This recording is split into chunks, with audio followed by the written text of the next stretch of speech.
seems like black lives don't matter.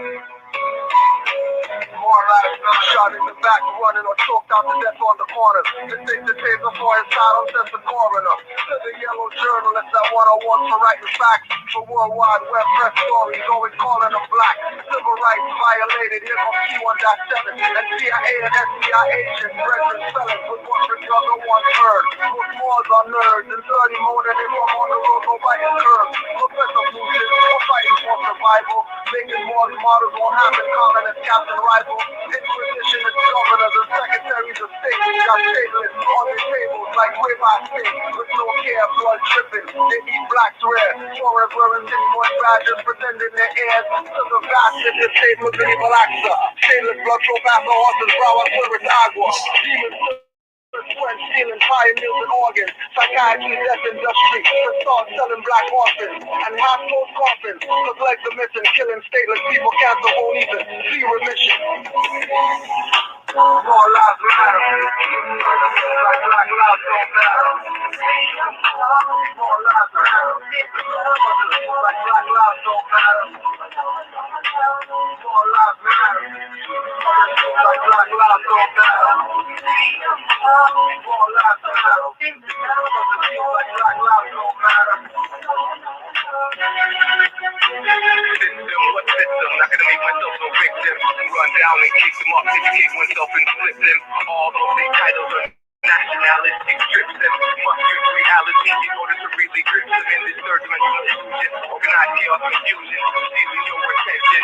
Mental inclusion, universal laws, declaration of the ancient. I self-law and master from the rooftops to the basement, blue beach to the spaceship. Ever since all creation, celestial foundation, ocean floor to the ranges, to the mountain tip, to the cosmic infinite. Basically, we are way above shit. In other words, get in tune with spirit. Take a breath and accept mental polarities in the rhythm, correspondence, vibration, cause and effect. More lives matter. Like black lives don't matter. More lives matter. Like black lives don't matter. More lives matter. Like black lives don't matter. More lives matter. Like black lives don't matter. More life matter because I think it don't sound off. It gets suspected for protection, get masked off. If I respected one thing, I get to replay. All the moves that one replay, so they want to catch off. Hurry them, on to the next one. Enough of them are running down. Use them a cash fraud. Can't believe I copy that. Can't believe I caught fraud. Trayvon, Michael Brown, after us was back off. The afterlife, visited the class brawl. Who they really want to see with the crown on high and the carbs on free? I am free and your nothing is but your land or your country to see your inalienable rights. The insatiable delight of knowing thyself and bringing all injustice to light. What the fight is your plan, make your sight for the bright. I'm the mic in the night. Foresight for you to realize that, all lives matter. Black lives don't matter. All lives matter. Like black lives don't matter. All lives matter. Like black lives don't matter. All lives matter. Like black lives don't matter.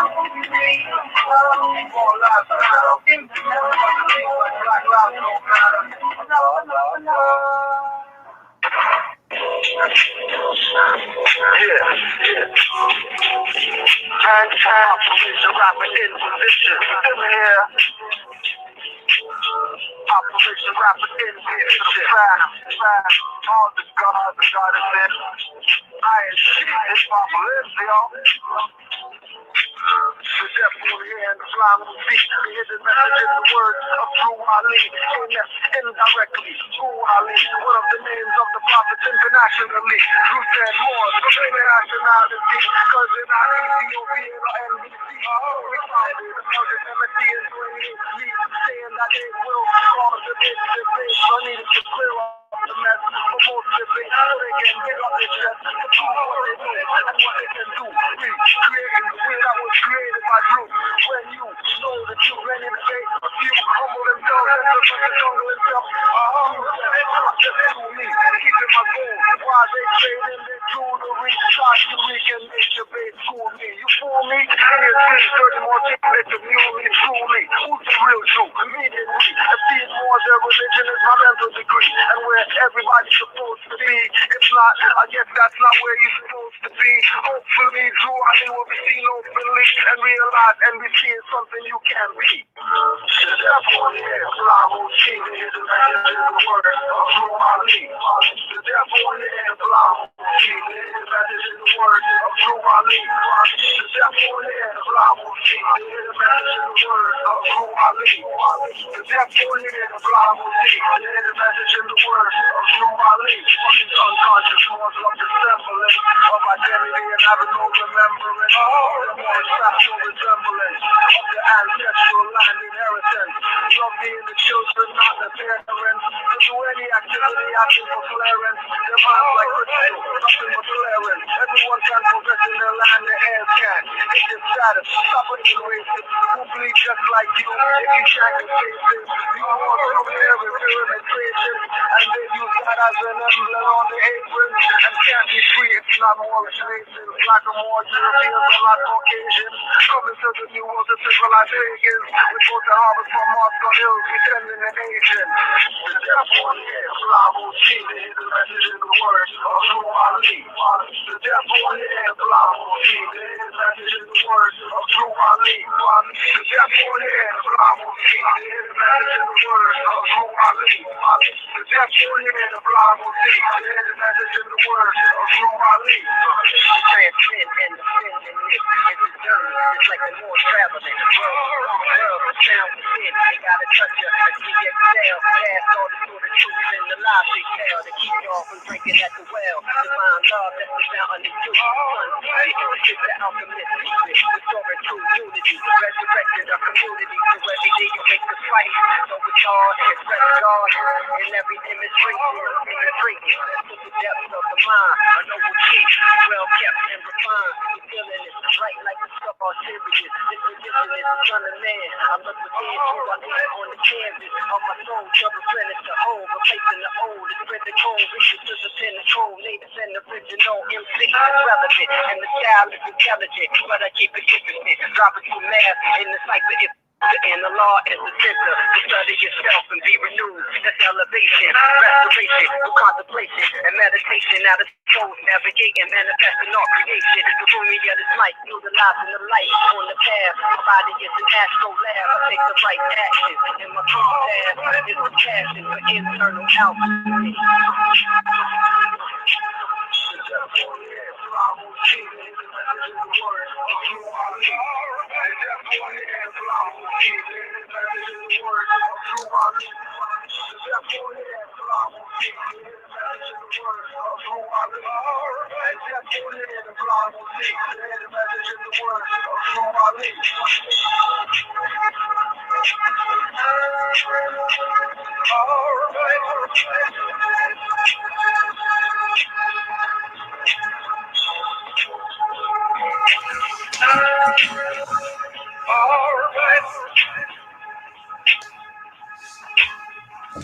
Look, if you want to read it, read it down in Moor. The Moor in Spain, written in 1887, or Ariango Matadega. Read his book in Spanish, The Moor in Spain, and said that even the black was introduced by those Africans.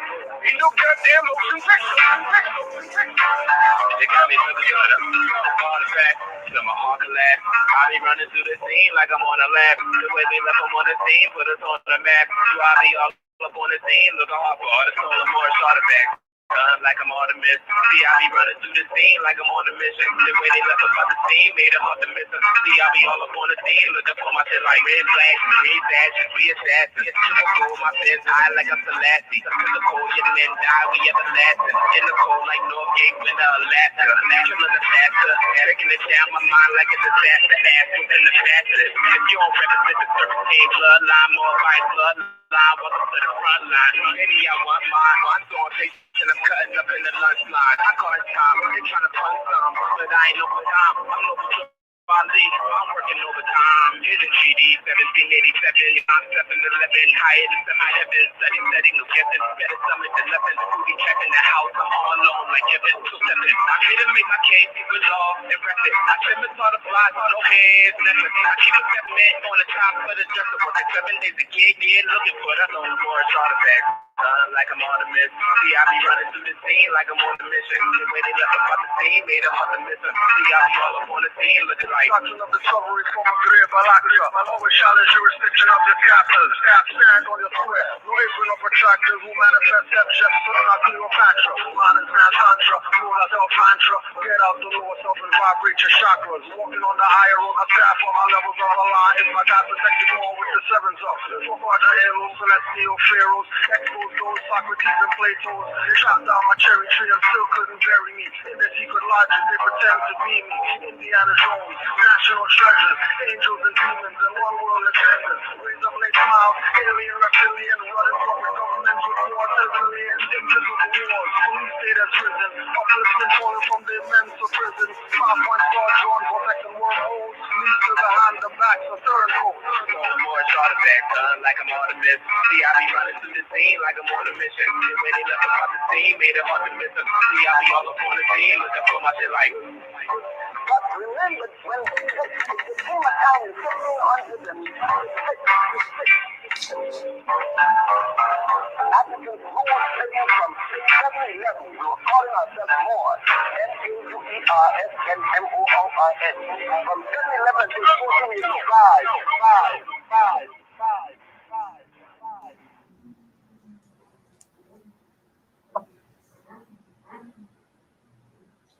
All right. Peace and love, Moors worldwide. Peace Islam and love. Moors. I'm thankful to be here. I am Mizraim. I left L. You are tuned into MHHS, Eyes Wide Open, Blog Talk Radio, simultaneously being broadcasted on Canaanland Moors YouTube page. This is the Sons of Allah, or the 17th day of June, 2021. You know, I am here, in fact, with Kudjo L. Peace, Moor, Islam, Moor. Peace, Moor, Islam. Islam to all the Moors worldwide. What's Right. good, Moor? Man, all is well.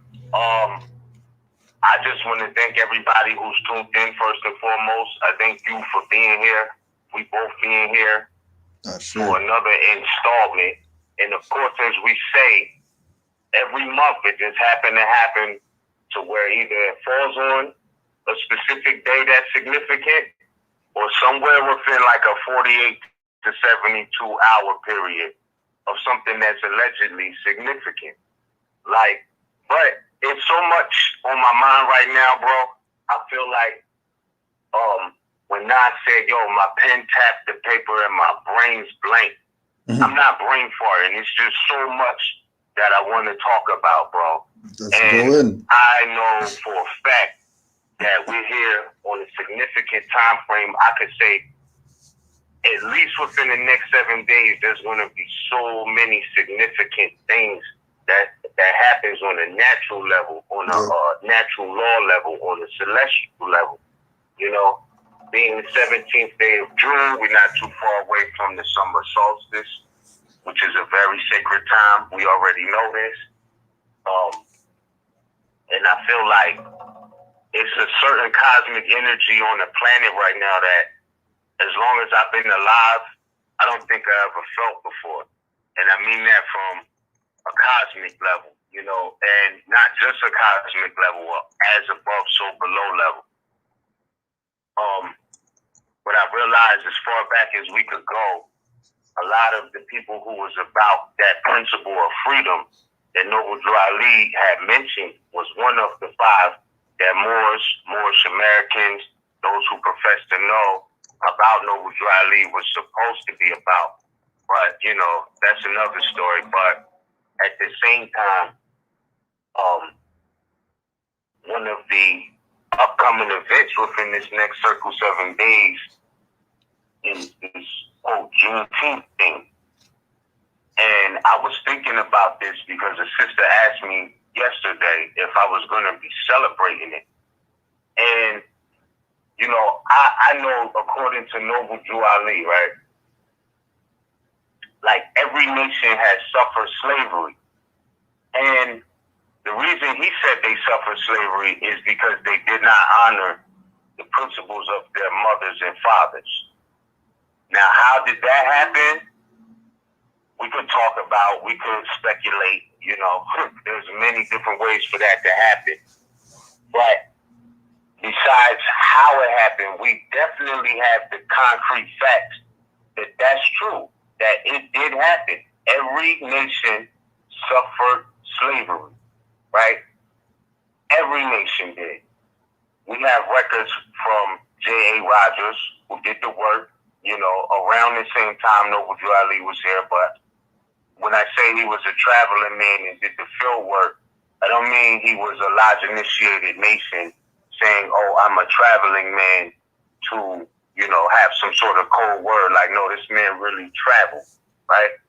And did the knowledge and the research and was able to show and prove that Europeans was in slavery or the original slaves globally, but definitely here in America. And I say that to say this, as far as Juneteenth is concerned, right?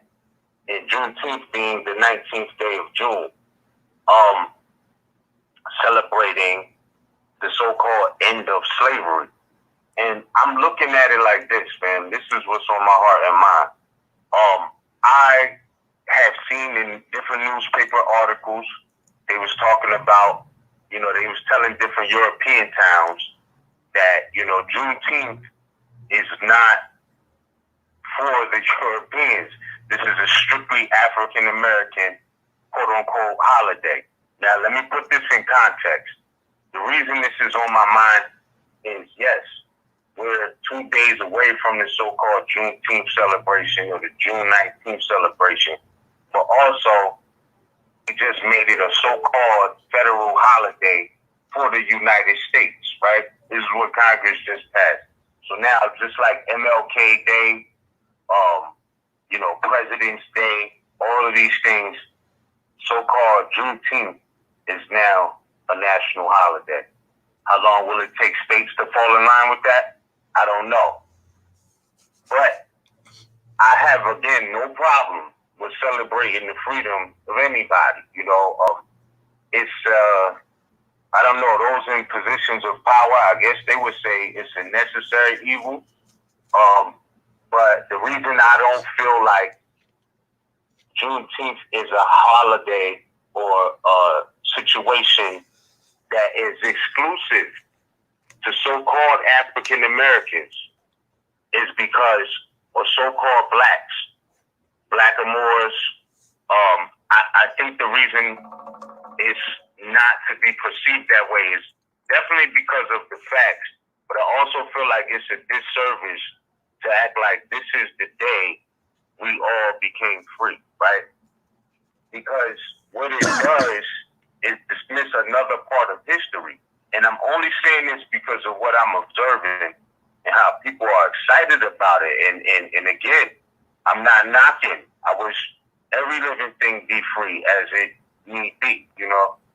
But when we apply this story strictly to us, I feel like it's leaving out a part of our history. Like we're supposed to all celebrate not being some slaves on this day, when we could go back in history and see that it was so-called free blacks who are really free Moors. And for lack of a better term, I know I'm not black, but what people would know in history as blackamoors, right? So I don't feel like this is a holiday that we're supposed to, you know, be all up and celebrating as far as we got some sort of victory, because there's still much of the history that's not being told around this story. Because there was, in fact, and indeed, so-called free, all right, let me say this, it was free Moors who have been labeled in history as free blacks and or blackamoors, right? I know we're not slaves. I know we can debate that fact, and it's not even a debate. we could exhibit the fact that black is an adjective, Moor is a noun. But why I feel like the way some of our people are taking it, not to not celebrate freedom, but the way some of our people are taking this Juneteenth thing is like that's the day we all got free, and that's not true, because I'm just going to quote and pardon me, but I just want to put this in context.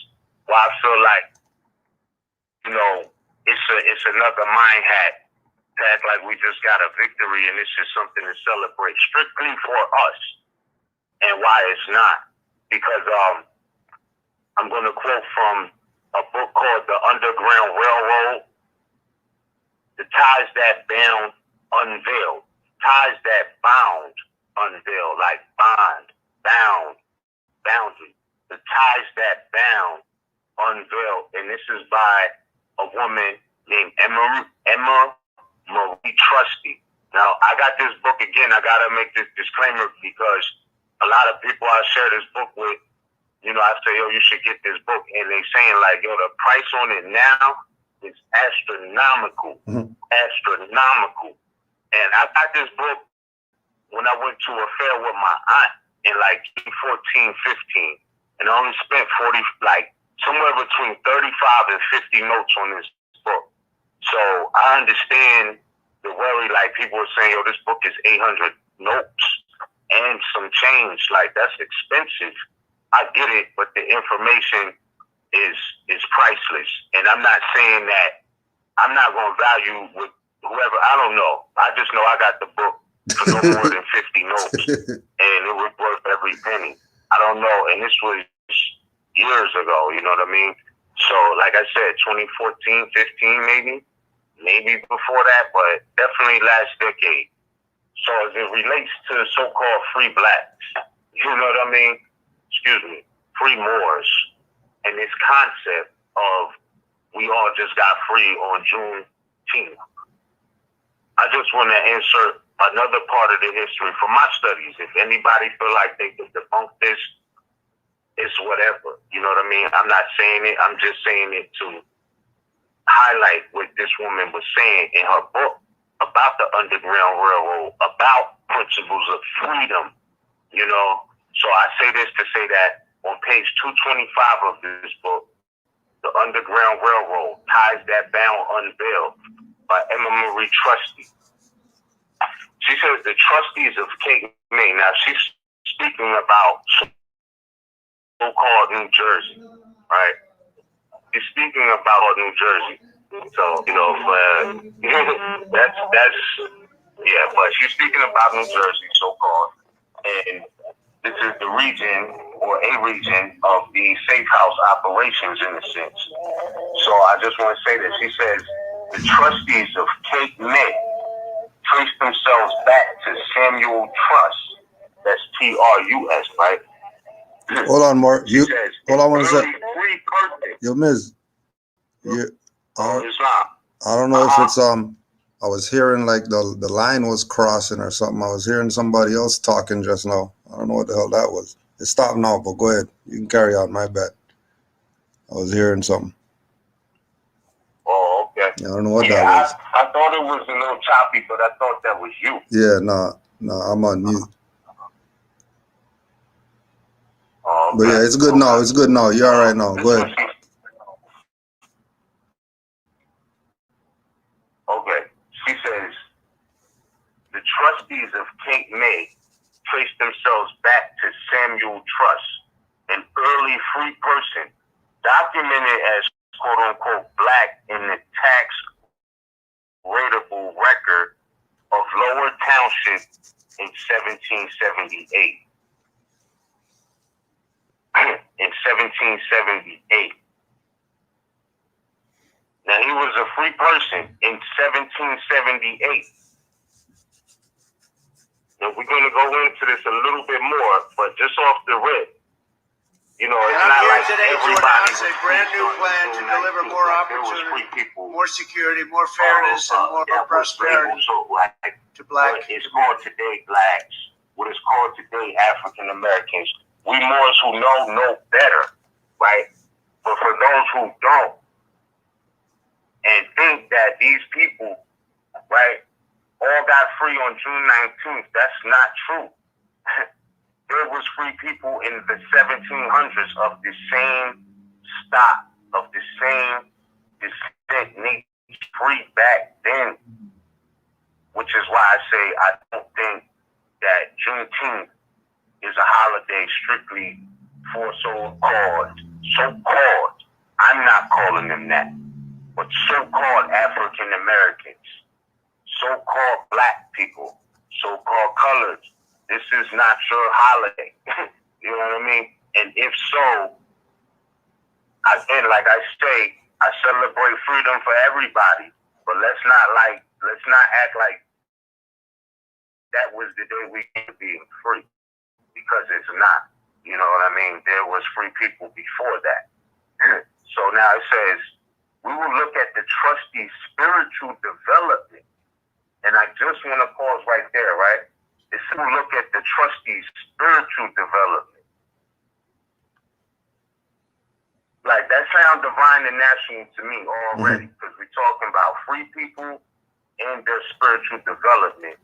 And we're only on the fourth line down of this page. And again, this is Emma Marie Trustee, page 225 of her book, The Underground Railroad Ties That Down Unveiled. All right. So they say we're going to look at we will look at the trustees' spiritual development, where they came from, and where some trustees lived in Cape May and Cumberland. Their role as as URR mariners, not USR, like URR. And for those who don't know, the URR is the Underground Railroad. All right, so these were free people in Chicago, people called New Jersey, right? In the Cape May and Cumberland. For those who's from the region, you already know today, Cape May and Cumberland are considered counties. But you know what I'm saying? So, and this is what, it doesn't make me mad, but I feel like we've been let down, because I know some of our, like a lot of our people are territorial, right? But when you look at nationality, like it transcends different blocks and different neighborhoods. Like, this is a network throughout regions, not your block. You know what I'm saying? Not what city you come from. Like, who are you? You know what I mean? Where's your allegiance? Like, this is what it's about. You know? So with nationality, these are the fabric. This is the fabric. It says, excuse me, let me bring it back. It says, so we will look at the trustees' spiritual development, where they come from, and where some trustees live in Cape May and Cumberland. Their role as URR mariners, with their relatives and friends and other trustees from Atlantic, Cumberland, and Salem. Okay, so Atlantic County, so-called Atlantic City. You know what I mean? Understand the story, like understand the story, overstand the story. So you're talking about a tri-county area in a sense, or a quad-county area of Atlantic, Cumberland, Salem, Cape May. These were safe houses and free territories in that sense. So I'm saying this to say that, like, I celebrate everybody's freedom. But let's keep it real. This is not, Juneteenth is not the day we all got free. So it says, was Samuel Trust a slave or a free person? Question, where did Samuel come from, and how did he arrive in Lower Cape May? Question, when family members were interviewed as to his status of being slave or free, none knew of any slave stories. One family member from Cape May alluded to his free status. To his free status, right? So it says another sketch, and mind you, Lower Cape May, like if you do the knowledge, you know, this was another safe house along these so-called underground railroads and safe houses along the path, right? And what you realize if you look at this history is that basically every stronghold and point that Moors held, the Europeans just mocked it. And I'm saying that to say that in Lower Cape May today, it's a military fortress because basically they took that fortress that Moors already had over and fortified it, you know, in a modern way. So you can see like everything, how it correlates back to us. So it says, another sketch of family history passed down to David M. Trustee's descendants caused us to search for a mariner. One of their ancestors, John Baptiste, a sailor, was born circa 1766 in Port-au-Prince, Haiti. He with others sailed from the Caribbean in the early 1800s. Their boat was probably schooner sized. Cape May history referred to early free mariners. This reference was verified through documentation. The family story also said, now this is what, you know, I really wanted to highlight from this point, because again, Juneteenth, I'm not knocking it, but this is not the day that we all became free and we all came from this slave story and all of this. All right, so back to the book, page 225, it says, the family story also said that another of their ancestors was a quote-unquote Native American with quote-unquote black skin. A family member who lives in Lower Cape May is of dark complexion with jet black straight hair. According to Cape May history, some ex-slaves intermarried with Native Americans who had also been enslaved. The trustees' skills as mariners could have been attributed in part to their Native American heritage.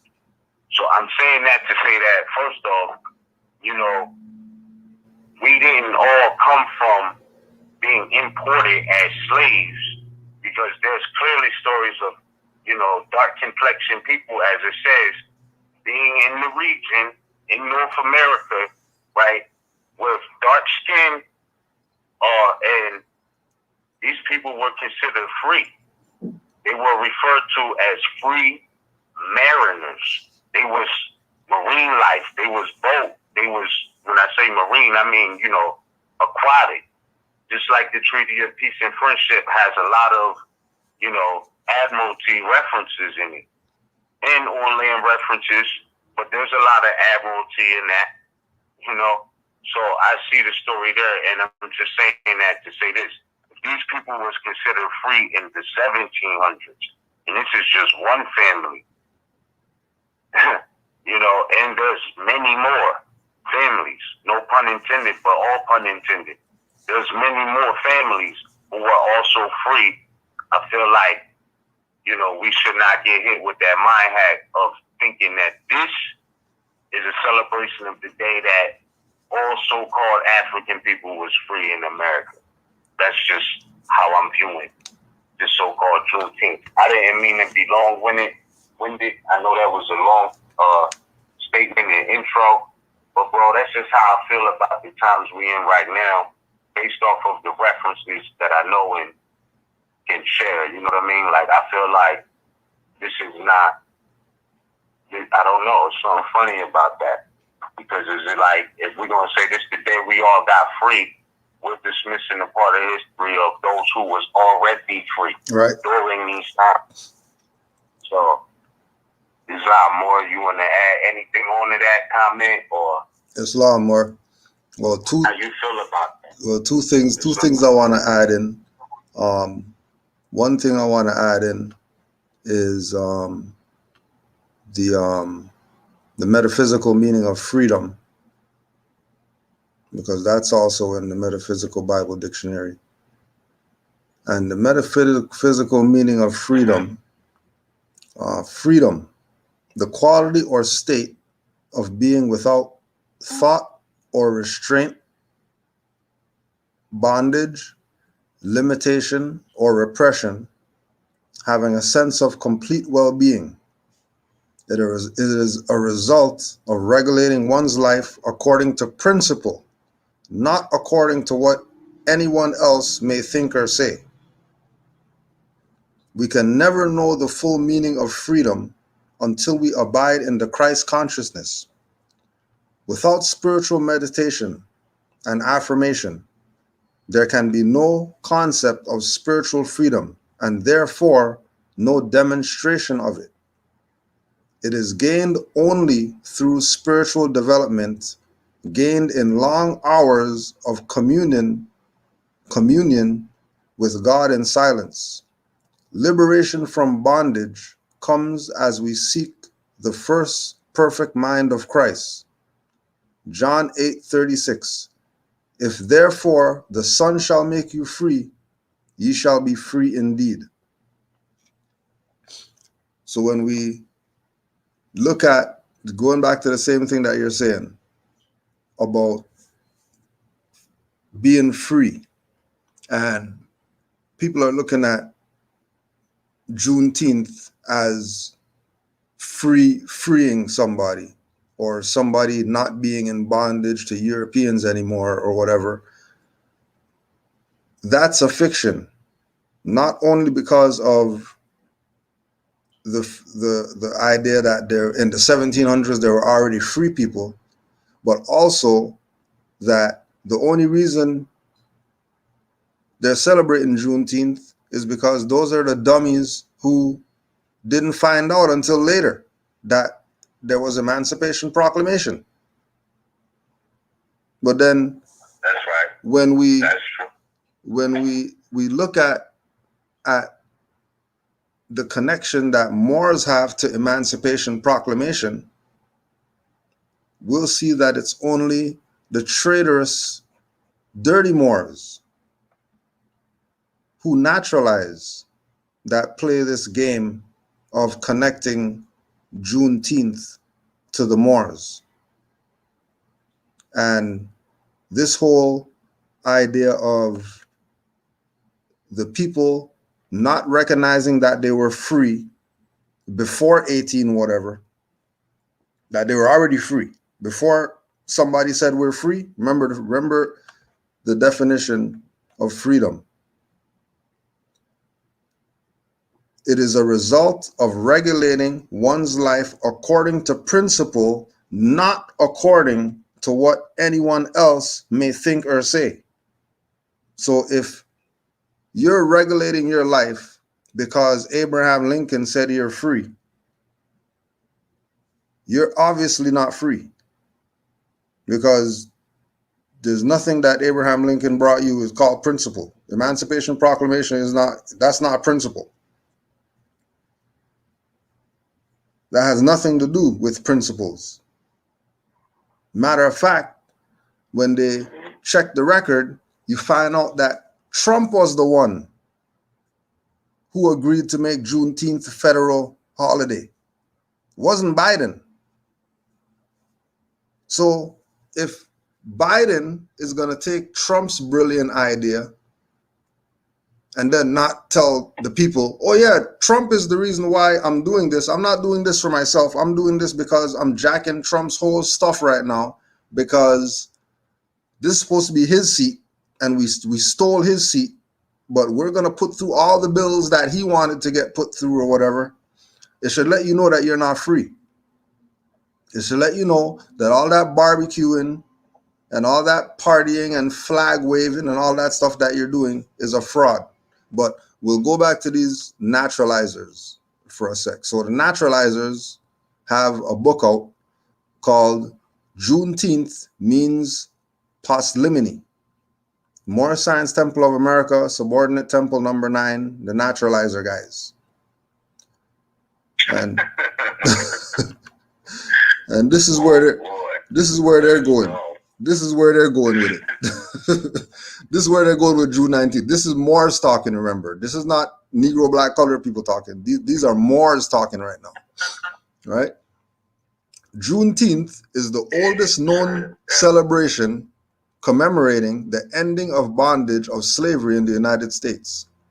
Dating back to 1865, which is after 1700s, right? Which there were free people already, but you know, these Moors don't want to be free. They want European handouts.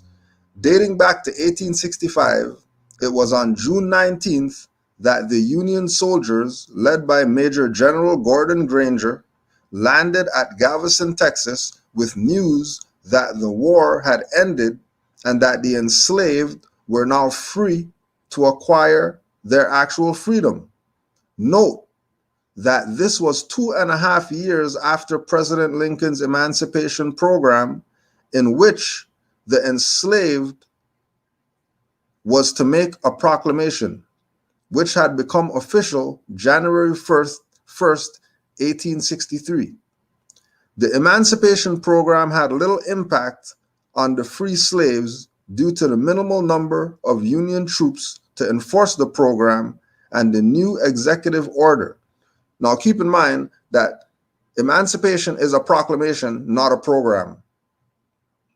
So them taking out proclamation and putting program in there is deliberate, because they know that Emancipation Proclamation is trade of ownership if they're Moors. They know Emancipation Proclamation didn't free anybody. All it did was transfer the slaves from one master to another. But if they put Emancipation Proclamation, then you would disconnect from what they're saying, because you know these are Moors. Why are they talking about proclamations being something, especially coming from some foreigner? However, with the surrender of General Lee in April of 1865 and the arrival of General Granger's regiment, the forces were finally strong enough to influence and overcome the resistance. Later attempts to explain this 2.5-year delay in the receipt of this important news have yielded several versions. In this new era of time, this makes the 8th version that has been handed down from Allah, the Father of the universe. Thus told the story of a Moorish messenger who was murdered on his way to Texas with the news of actual freedom in 1863. The Great Conspiracy after Abraham Lincoln's assassination is the name that deludes to slavery shall be continued, and the news of our Moorish descent, names and titles is to be deliberately withheld by the various journalists and our men of letters. In order to maintain this new system, also a labor force in each state and territory, i.e. steel mills, warehouses, factories, shipping docks, railroads, construction workers, roofers, etc. And another reason is that federal troops actually waited for the slave owners to reap the benefits of one last curse and spell, cotton with harvest, before going to Texas to enforce the Emancipation Program. General Order Number 3. One of General Granger's first orders of business was to read to the Moors in Texas General Order Number 3, which began most significantly with, "The people of Texas are informed that in accordance with a proclamation from the executive of the United States, all slaves are free. This involves an absolute equality of rights and rights of property between former masters and slaves, and the connection heretofore existing between them becomes that between employer and free labor." So if these are Moors that are talking, and then Noble Drew Ali said that you're not Negro, black, colored, because these names were given to slaves by slaveholders and lasted until 1865. Remember, these names were given to slaves by slaveholders. And if we're saying that we're not Negro, black, colored, that would mean that we're not the slaves. There might have been some people who were enslaved, but it wasn't the Moors, because the Moors were free people. in 1865. We were getting caught. We were getting trapped because people were looking at us and thinking that we're like Negroes because we look like them. But we were the free people. All that history that you read about the free blacks and the free this and the free ones who weren't in slavery and all that, that was the Moors, not the people who were enslaved. The people who were enslaved, they made their bed, so they have to lay down. The people who were free, they had nothing to do with plantations. Which is again why we keep going back to Django and Jamie Foxx on the horse, riding around the niggers, and him getting special treatment, him getting a saddle with his name on it and all that stuff, because he wasn't like the other Negroes. And what they're trying to do is they're trying to get people to acknowledge that there's this institution called slavery that you're now free from, and now that you're free, you can naturalize. Now that slavery is over, you have to go back and claim your name and your religion and claim all your stuff that you lost, which is that whole parsimony. Right? Now, listen how they're spread. Listen how they're pushing this idea of Juneteenth. Remember, these are Moors talking, right? The reactions to this profound news range from pure shock to immediate parsimony. Thus, a great conspiracy by training the free slave to learn this new system of employer to employee relationship. I thought it was employer to free labor. How'd it go from employee to free labor to employer-employee relationship if they're talking about parsimony and you're supposed to get your stuff back? If you got your stuff back, then why would he still be your employer? Why would you be free and have an employer? Thus, a great conspiracy by training the free slave, right? Not the free people, the free slave, which means you're still a slave, even though you're free. You're not free if you're still calling yourself a slave. If you're calling yourself black, Negro, colored, you're not free. I don't care how you look. I don't care what you're wearing. Thus, the great conspiracy by training the free slave to learn this new system of employer to employee relationship, also to maintain the name that allude to slavery, many slaves left before the conditions and the realization of actual freedom. Even with nowhere to go, many felt that leaving the plantation would be their first grasp of actual freedom. North was a logical destination, and for many, it represented actual freedom, while the desire to reach parsimony drove some into Louisiana, Arkansas, and Oklahoma. Settling into these new areas as so-called free men and women brought on new realities and the challenges of establishing a non-existent status for Black people in America.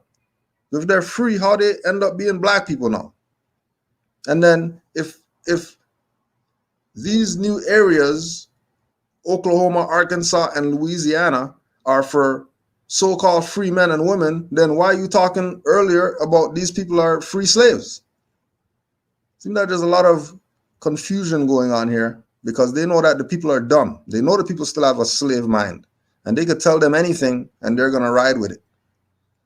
Recounting the memories of that great day in June of 1865 and its festivities would serve as motivation as well as a release from the new system and growing pressures encountered in the so-called Europeans' new territory.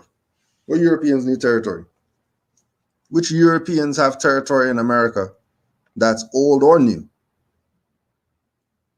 The celebration of June 19th was coined Juneteenth and grew with more participation from the Moorish descendants. The Juneteenth celebration was a time for parsimony, also reassuring each other, for praying, also for gathering remaining family members to proclaim their Moorish nationality, Moorish descent names, also titles, baptism ceremony, naturalization ceremony with the oath of amnesty and reconstruction. Juneteenth continued to be highly revered in the United States decades later, with many former Moorish slaves and descendants making an annual claim of parsimony on this date, fulfilling the will of Prophet Abraham Lincoln. So in the naturalization temple, guys, demonstration, today would be the day. Well, not today, but the Juneteenth day would be the day that everybody could come on down to the Moor Science Temple and proclaim their freedom with the oath of amnesty of Abraham Lincoln and all this stuff. And then they make Lincoln the prophet. They make Lincoln the prophet and start pushing that you're free now because you naturalized, when citizenship manual tell you that once you naturalize, you lose your nationality. So if you're losing your nationality by naturalizing, then you're not becoming a Moorish American. If you naturalize, you're actually selling yourself out. No wonder your nigger self is celebrating some Juneteenth, which is nigger holiday. That has nothing to do with free people. It's not a free people holiday. Juneteenth is not for the free people.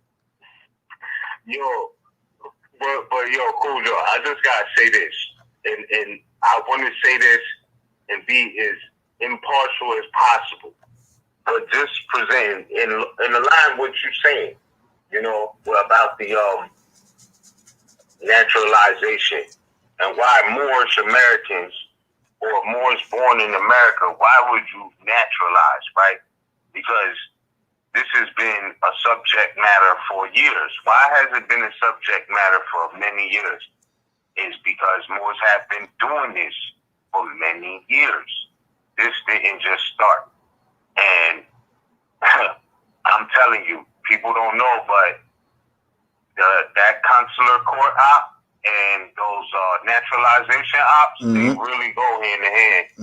You know, they're not looking at it as Moors or Aboriginal Indigenous. Just think about it. Before, you know, this whole consular court re-emerged, this is not the beginning. I got the documents, man. This is not new, okay? But naturalization, and mind you, I have nothing against any Moors. We're talking political ideologies, right? So I know we're all Moors. I just want to make that clear. You know what I'm saying? But the fact is, the political ideology of naturalizing, right, and the consular court go hand to hand. Don't think these things are separate. When you're seeing this and you're thinking, oh, consular court, Shalimar just emerged and all of this. No, this has been an op for years with new faces. I promise you that. Yep. You know what I mean? I promise you that. Like, that's a fact. So the naturalization process of Moors, or excuse me, what Moors are promoting as naturalization, think about this. If naturalization is for foreigners, just like consular court is for who? Foreigners in foreign lands to their home place, right? You can see the correlation. Then you know, like, even if you was to say, you know, I'm a Moor, I was born in America, right?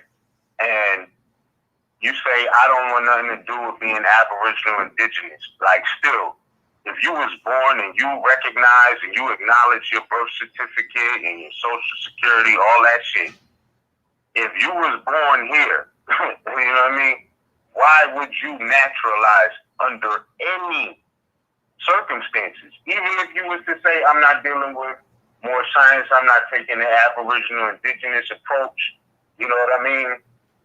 Even if you was to say, I'm going to use my birth certificate, I'm going to use my social security, I'm going to use all of these things, why would you naturalize to act like you're from a foreign place? Like, if this birth rights and you got a birth certificate, I'm not telling anybody what to do. I'm just saying, when you sit down with you, you know what I mean?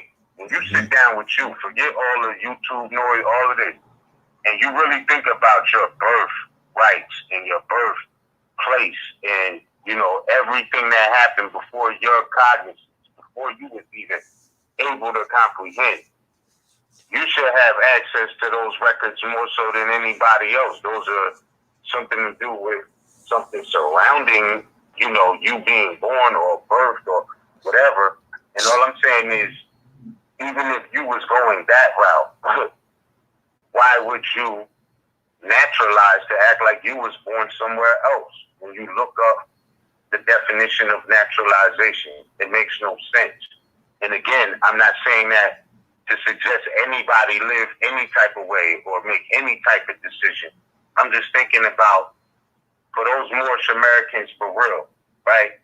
The reason Noble Drew Ali said we was Moorish Americans, he said the reason for that is because we're descendants of Morocco, born in America, not the United States, not these different several states and union states, confederate states. I get that. But I'm just saying, from the perspective of, if you was born in America, North, South, or Central, why would you act like you're not? You know what I mean? Like, why would you do that? That's what naturalization is. Like, if I wanted to go live in China, because I wasn't born there, because I'm not a citizen there, right? I would have to naturalize to, you know, get permanent residency or become a citizen because it's somewhere I'm not born. Like, why would you do that at a place you was born? It makes no sense. Right, now, listen to this. Listen to this, right? Juneteenth continued to be highly revered in the United States decades later, with many former Moorish slaves and descendants making an annual claim of poslimony on this date, fulfilling the will of Prophet Abraham Lincoln.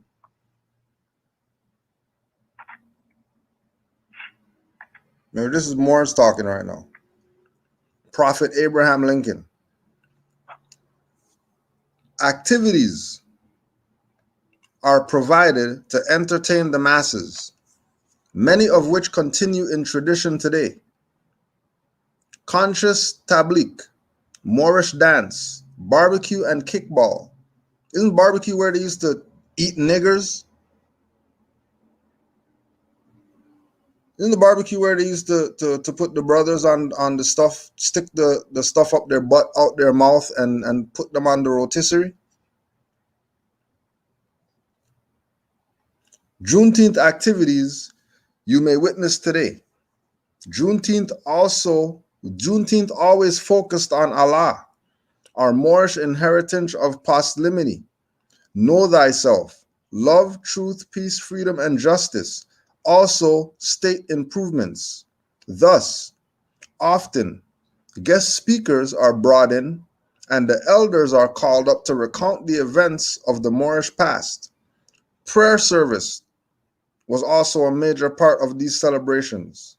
Certain food became popular and subsequently synonymous with Juneteenth celebrations, such as strawberry fez soda pop. More traditional and just as popular is the barbecuing. Through the Juneteenth, participants could share in the spirit of Islamism and the embracement of the Prophet's doctrine and aromas that our ancestors, the newly emancipated Moorish Americans, now have experienced doing their ceremonies. Hence, the barbecue pit is often established as the center of the attention.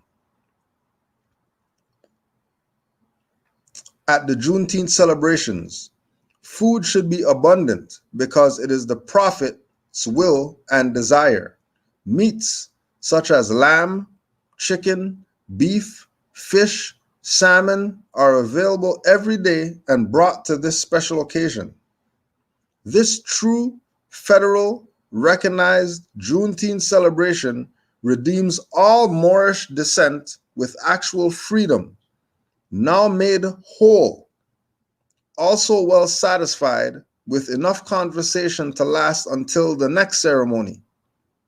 Redress is also an important element in this new era of time now, in our Moorish Juneteenth liberation.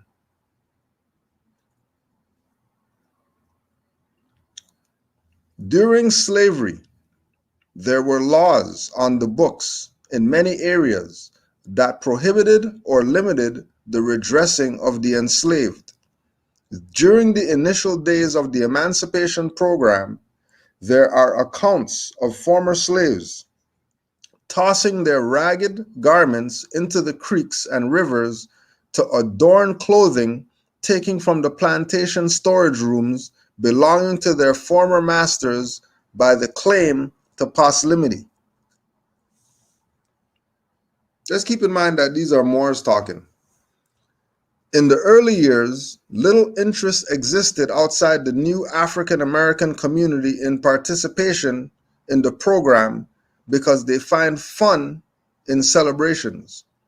In some cases, there was outwardly exhibited resistance by barring the use of legacy for naturalization of Moors.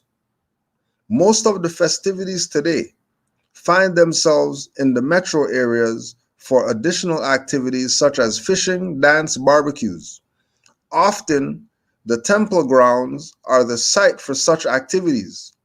Eventually, as the so-called African Americans become allonge landowners, land is to be donated and dedicated for these festivities uses. One of the earliest documented land purchases in the name of Juneteenth was organized by Reverend Jack Yates. This fundraising effort yielded $1,000 and the purchase of Emancipation Park in Houston, Texas. In Mexia, the local Juneteenth organization purchased Booker T. Washington Park, which had become the Juneteenth celebration site in 1898. There are accounts of Juneteenth activities being interpreted and halted by radical settlers in America, so-called settler landowners demanding that their subjects return to work. However, it seems most allowed their workers the Sunday off. Also, some even made donations of food with money. For decades, these annual funds flourished, growing continuously with each passing year. So they're trying to convince you that Moors are these African Americans who were ex-slaves who were able to become free and become landowners and partiers and barbecuers. And that stuff wasn't going on. These Negroes can't even barbecue today without Becky coming and calling highwaymen on them. All these people barbecuing in 18 something. Negro can't even go fish right now because Becky is gonna call the highwayman because these people are fishing and where's your license? You can't fish. But you're telling me in 18 something? These people got off the plantation and KKK were just like, oh, nah, it's all right. You guys go ahead, go party, barbecue, and all that stuff. And that was going on? Yeah, right. Yeah, right. It's a lie. Because they're trying to jack the energy. Don't you hear they just called Abraham Lincoln prophet? These are Moors. These are Moorish Americans telling you about Prophet Abraham Lincoln. Telling you about Emancipation Proclamation, Juneteenth celebration. Juneteenth celebration, Moors celebrating this. When this has absolutely nothing to do with free people. This has to do with enslaved people. Absolutely nothing to do with free people. Or freeing people. Our Prophet Noble Drew Ali produced divine results for the Moorish Americans with holy and divine instructions to proclaim our nationality and teach our divine creed and principles of love, truth, peace, freedom, and justice. The Vice's U.S. European psychology pulled many of the so-called African American youth away from their parsimony and into the struggle of gangs, an idea of being black and proud, a dishonor of our Moorish trust. This was evidenced by Reverend Ralph again in 1968. Juneteenth received strong resurgence through Poor People's March in December in Washington, D.C. Reverend Ralph Abernathy's call for people of all races, creeds, economic levels, and professions to come to Washington to show support for the poor. Isn't Ralph Abernathy the same guy who was on the balcony with Martin and Messy Jesse and the other traitors who didn't get bullets to the neck? So how the guy who didn't get the bullet to the neck is the guy that the Moors are using as an example? And why are Moors talking about resurgence of something through some people marching up and down the place? Doesn't it sound like some Negro stuff to you? Many of these attendees returned home and initiated Juneteenth celebration in areas previously absent of such activity and forgot about parsimony. In fact, two of the largest Juneteenth celebrations founded after this march are now held in Milwaukee and Minneapolis.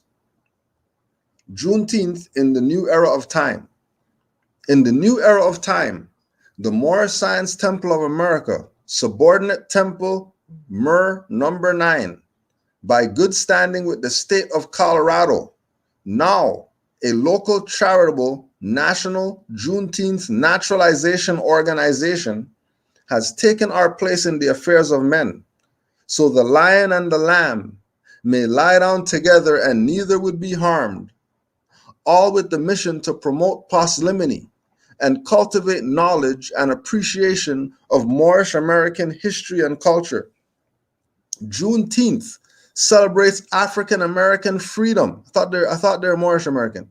Juneteenth celebrates African American freedom and achievement while encouraging lower self-development and disrespect of all cultures by claiming names and principles that delude to slavery, as it makes no mention to Moorish national, symbolic, or even global perspective. The event of 1865 in Texas are continued to this day, not forgotten by Euro-American or christened Moors. For all of the roots tie back to the Moors bringing the good news of a prophet known as Abraham Lincoln, to only be killed upon this fertile soil from which a national day of Moorish pride is growing. The time of our Moorish Juneteenth desires to be readdressed, as it is the will of the state creating this Moorish American Juneteenth committee to uplift fallen humanity, respect and appreciation of comity, and all of our differences grow out of love, truth, peace, freedom, and justice. Getting involved and supporting Moorish American Juneteenth parsimony celebrations creates new bonds of Moorish heirship and inheritance, friendship and understanding among the descendants of the Moors. This indeed brightens our future, and this is the will of the state, known as Juneteenth. The drum ceremony is symbolic of the American Revolution. Moor, come to battle. The drum is to be beaten from sunset to sunrise, to reenact the war in which our Moorish forefather fought to acquire their actual freedom. Come and unite with us this year. Moorish American Juneteenth Solemnity Day, we all worship under our own vine and fig tree.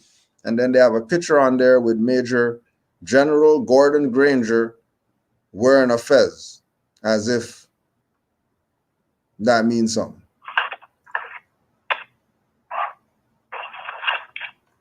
So this is where Moors. Yo, that was a bomb right there. That was a bomb.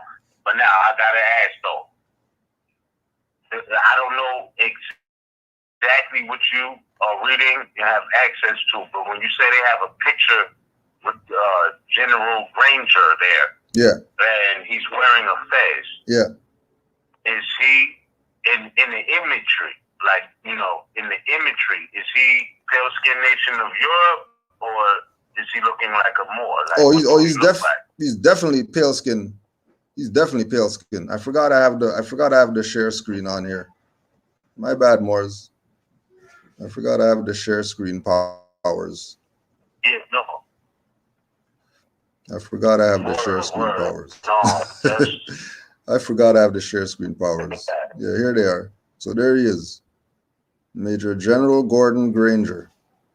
This is they don't have a picture of the prophet or whatever. And you saw throughout the whole thing, they're calling Abraham Lincoln their prophet. But this is what these Moors, these Moorish Americans are promoting. Picking cotton, picking corn, Negroes getting their ass beat, scars on their back and all that stuff. But they're Moors. These are the free people celebrating some Juneteenth stuff, calling it Moorish American. Lying. Wow, that's crazy. Lying. That is crazy. Wow, yeah, I see what you're showing on the screen. And that's, wow, bro. I haven't ever seen that right there. But from some of the stuff I did see, like I can say, I'm disappointed with a few more from the generations before. Yeah. I'm not blaming anybody, but I see some stuff where it's like, I don't know who. I don't know. I don't know who was the chief editor. I don't know who was calling the shots, who was doing what. But I heard some of the craziest shit, bro.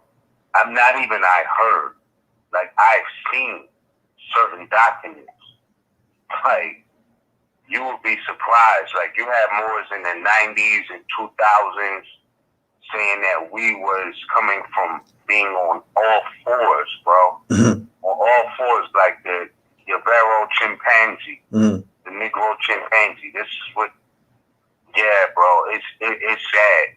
It's sad. I know none of us are immune from being politically incorrect from time to time.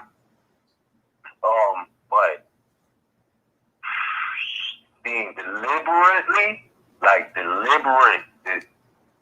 the intention of making us look crazy is something totally different, yo. And it's real out there. You know what I mean? Yeah. It's definitely a real thing. Like, yeah, real talk, fam. Already Salim Bay, bro. Like, I swear, man, there's documents out there. Like, I don't know how deep they are out there, but I've seen some, and it's saying that Moors came from all fours. Like, that's how deep the infiltration is. So I laugh when some of these people think they're competition, you know what I mean, with certain Moors, and, you know, they think they're competing with RV Bay publications. Y'all can never, ever say nothing crazy about my mother. My mother is a legend. A fucking legend. Yep. And I mean that. She's a legend. You know what I mean? Before any of this, she was a legend. And her family are legends. So, like, at least, at minimum, in the community and through parts of North America. So I'm like, you know, I don't relate to this whole being a slave.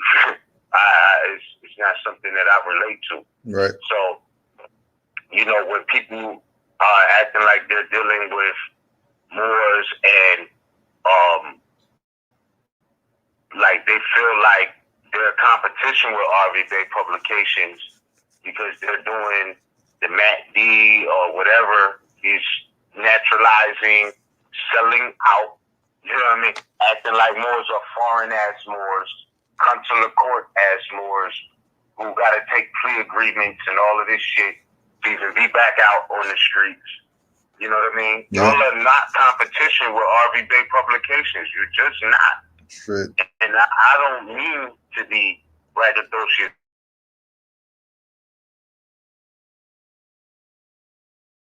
but those are facts. You niggas are not competition, man. Not. Y'all on a whole different, into claiming that they're foreigners and being a part of consular courts in their own land. We're not doing that. Y'all not competition. That's a fact. Y'all not competition. You may think, but you know the shit y'all doing, we don't have anything to do with. Mm-hmm. You know what I mean? Like, we're descendants of Moroccans born in America. You know, we're Americans, our Moroccans, Moors, and act accordingly. So when you niggas are doing naturalization and consular court shit, y'all not in competition. Y'all not. Y'all in some foreign shit. And we're not dealing with that. Period. So maybe y'all feel like y'all are, but honestly, you're not. So I can look back and see that all of this naturalization shit and seeing the documents from the early 2000s, late 90s, before that, you know, you could see like a lot of people sold out. Yep. Straight A sold lot out. of people sold out. Yep. You know what I mean? And that's not what we're about. So, honestly, like, y'all may be about deception, but we standing on love, truth, peace, freedom, and justice. Emphasis on truth. So, the truth is, the Moors of North America, so-called, as Noble Ali stated, and I quote, the so-called Negroes, blacks, coloreds, and as we know, as time progressed, added on African Americans. You know, these Moors are Aboriginal indigenous to North America. You Moors who are into that consulate and naturalization and all of that, y'all acting as if we're not. That's the difference between us.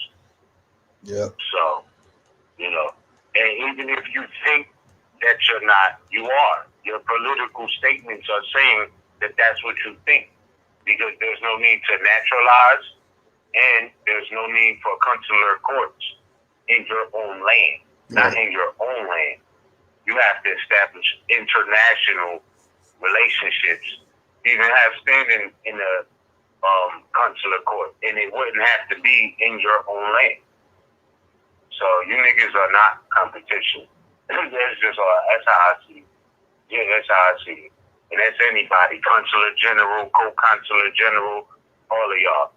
Because I know for a fact that these same people that are naturalizing, and now 2021, I got the proof that they've been the ones operating consular court from 2000, the year 2000, first year of the millennium. Prior to that, even maybe, are the same ones who are responsible for this naturalization concept.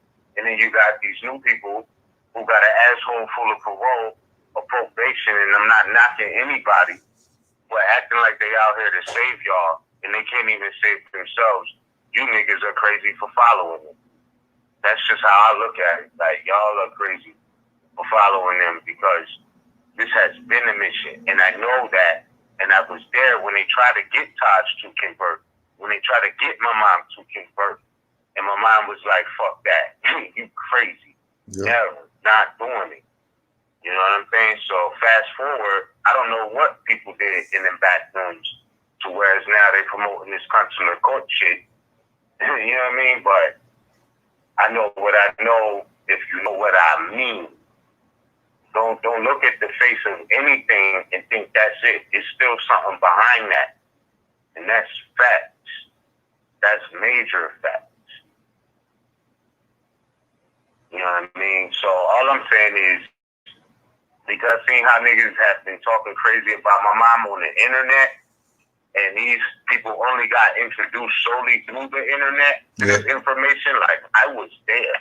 You know what I mean? Yeah. That's the difference between us. I'm not better than nobody, but that's the difference between us. I don't care who you know. You know what I mean? You can line up all of these people who, you know, y'all celebrate as heroes because they got locked up and had to do years because they tried to exercise more science in the wrong way. You know what I mean? Like, line them up. Like, it's not, you know what I mean? But I'm just saying that, you know, that's not, we need to stop celebrating because people got locked up. That makes them more official. No, it doesn't. It just means you fucked up. You know what I mean? Mm-hmm. And it can happen to anybody. I'm not trying to be holier than thou. I'm just saying, you know, this is what it has come to. People are celebrating those who lost cases like they're our heroes of today. Yeah. Actually, you know, we spoke about this one time. We spoke about this once before, but if you could speak to this, speak to the difference between what people do now to get the information, just somebody goes live and then they jump on the thing and they learn, and go into classes, go into lectures, being at the feet of the master teachers. What's the difference in that from how you're looking at it? Now, I'm not just trying, like, I promise you, I'm not trying to name drop, but I would say this, and I think the brother is on record saying this publicly. I would say the brother that has the best answer to that, to this day, I feel like, I mean, I have my own answer to that, but I feel like the brother Nature put this in a nutshell when he was talking about how back in the day, if you wanted to study, nothing was at your fingertips. Like, you had to get up and go get it, right? So you had to go to the law library. You had to go to the local library. You had to go to the county library and not just go there. Then you had to pay 10, 15, 25 cents to make copies of the information you was reading. You know what I mean? Like, so you had to want it. It wasn't a suggestion that just popped up on your phone. You know what I mean? Like, you had to seek it out. You know what I mean? You had to go to these meetings. You had to travel to D.C. from Jersey, New York. You know what I mean? From D.C. to so-called New York, like Jersey area. You had to actually travel to these events. There was no Instagram, there was no Facebook, and there was no YouTube. You know what I mean? So, like, it had to be something you actually desired and had a passion to go after. Whereas now, you might not even want to know nothing about nothing but the newsfeed suggested in your timeline or your newsfeed or your emails that you didn't even subscribe for, or your Instagram or whatever, and you click on and it's, you know, it's there. And if you don't know any better, you might just believe what you're hearing because you didn't do the knowledge for yourself. So therefore, it goes back to what the wisdom was, what Noble Ali was saying when he said, man knows naught by being told. Like, you had to strap up your shoelaces. You had to tie your shoelaces up to be prepared on the path to go get the information. Opposed to, you know, you're not even washing up. You ain't even brush your teeth. And you already on YouTube, Instagram, Facebook, etc. You know what I mean? Like, so the information now is being jammed down people's throat, and it's like there's no deciphering it. It's no being able to verify if it's fact or fiction instead of them knowing the information, right, and the truth and the facts. They say, well, this person said such and such was crazy, so let me go see what such and such has to say, or, you know, they're going to personalities to verify the information instead of the information itself. So this is what makes the errors different. You know what I mean? Like, people back then was definitely getting straight to the information. And of course you had your word of mouth. You know what I mean? But it's still like nobody took anything you said just because you said it. Like, it was like, yo, I'm going to verify this information. And in me verifying this information, I have to invest my own energy. So if I don't have a library full of books at the house, then I still gotta go seek out this information.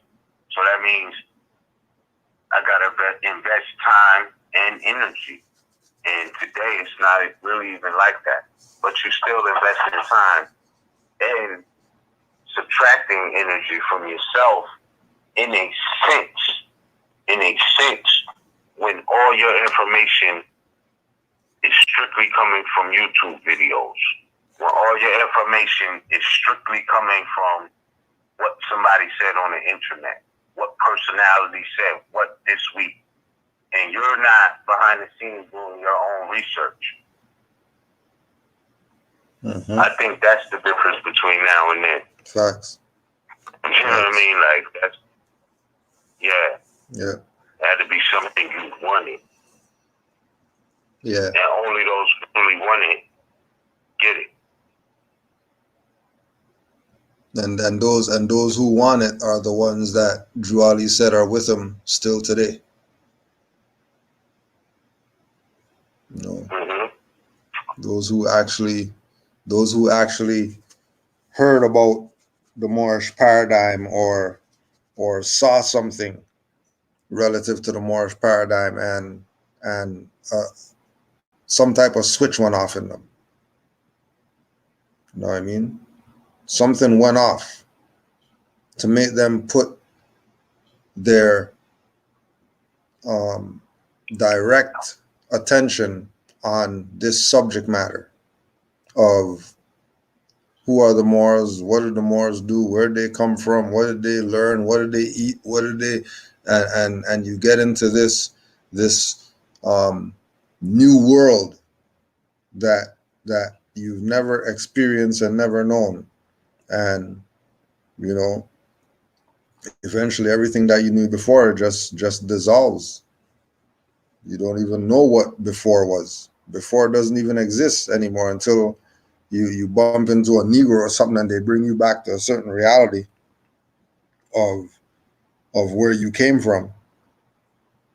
But yeah, this is definitely something for this is definitely something for those who want it. It's not for those who don't want it. You know, those who are on the fence, those who are questioning, should they do this or should they study this or not? If you're on this, you're jumping head first. And it's not even a question. It's not even a doubt, as this is where it's at. Knowing the truth about our nationality and birthrights. You know, there's something divine about this. There's something beyond the earthly reality about this that really connects you to it. And once you're plugged in, don't be going and trying to pull plugs or whatever, because you will damage yourself.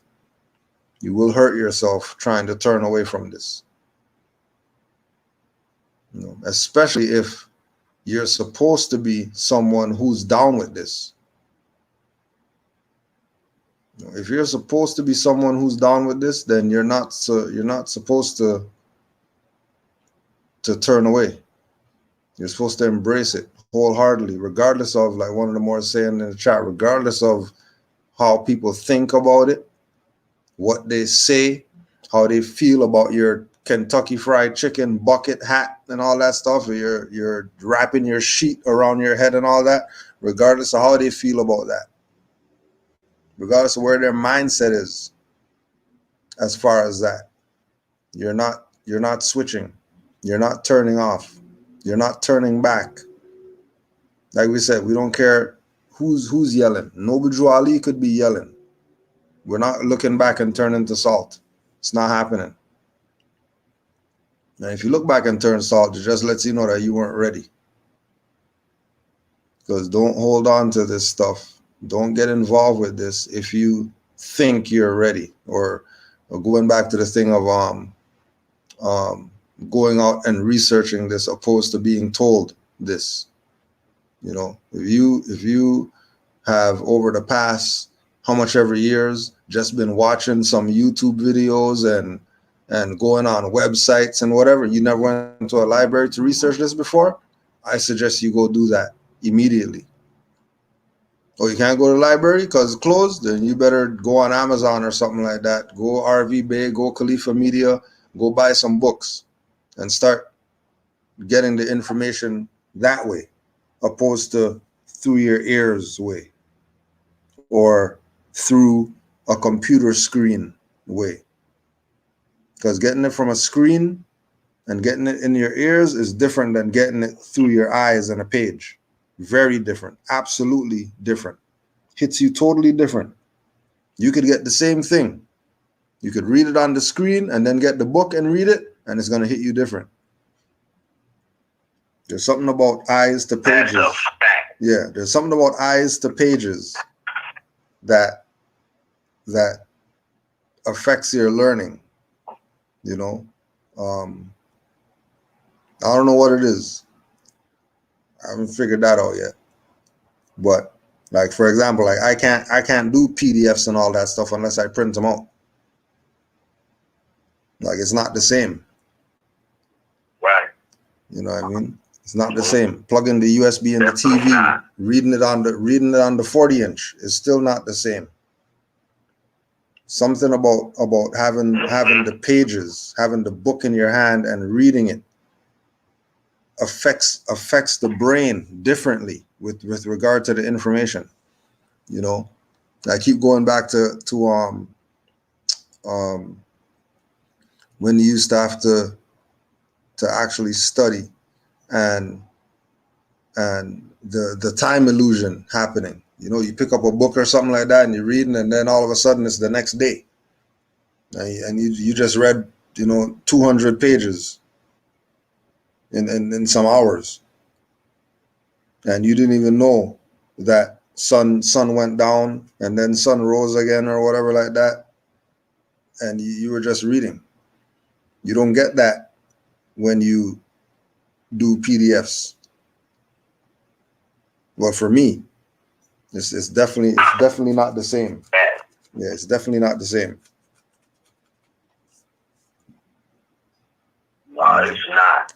It's something for me. It's something about like having the book and being able to highlight it with the yellow highlighter. Like, and it always stick out to me when I pass that page because it remind me that I've seen it before. You know what I mean? Like, remembering. Because it's like one thing to study, but it's another thing to remember, right? So like when I'm studying a book, I love to highlight it so I can always remember, yeah, I've seen this before. This is what stuck out to me. You know what I mean? Like this part, when I first read it, stuck out to me at this point in time so I could read the book again 3, 4, 5 years later and have a measurement. Right. Where I was at the time I first read it.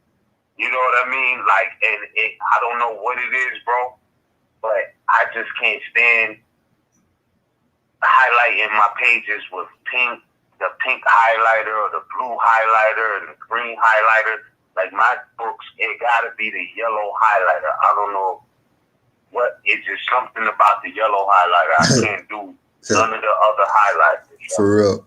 Like, it's just the yellow highlighter. That's it. You know what I mean? And that's how I remember and get to see my own growth, because what I realized is, even with us studying, right? And even in chapter 3, when Noble Drew Ali says, you know, study, and when you ask what to study next, I will reply, study yourself. So, like, we're highlighting the pages that I've read. I can still go back and not just study, but at the same time, I'm studying myself, because I know that I've seen this before. You know what I mean? This stood out to me before. So I can measure what stood out to me before and how it, you know, relates to me now. So I'm not just studying and then studying myself. I'm still studying myself as I'm studying. Mm-hmm. Damn, do that sound crazy? Or y'all feel me? No, you straight. Like, yeah, yo. Yeah. That's just how I feel. Yeah. I don't know. They might have to repeat that a couple of times. But, yeah. You know what I mean? Like, that's how I feel about it. You know what I mean? Yeah, like, yeah. Study highlighters. Yeah. You know?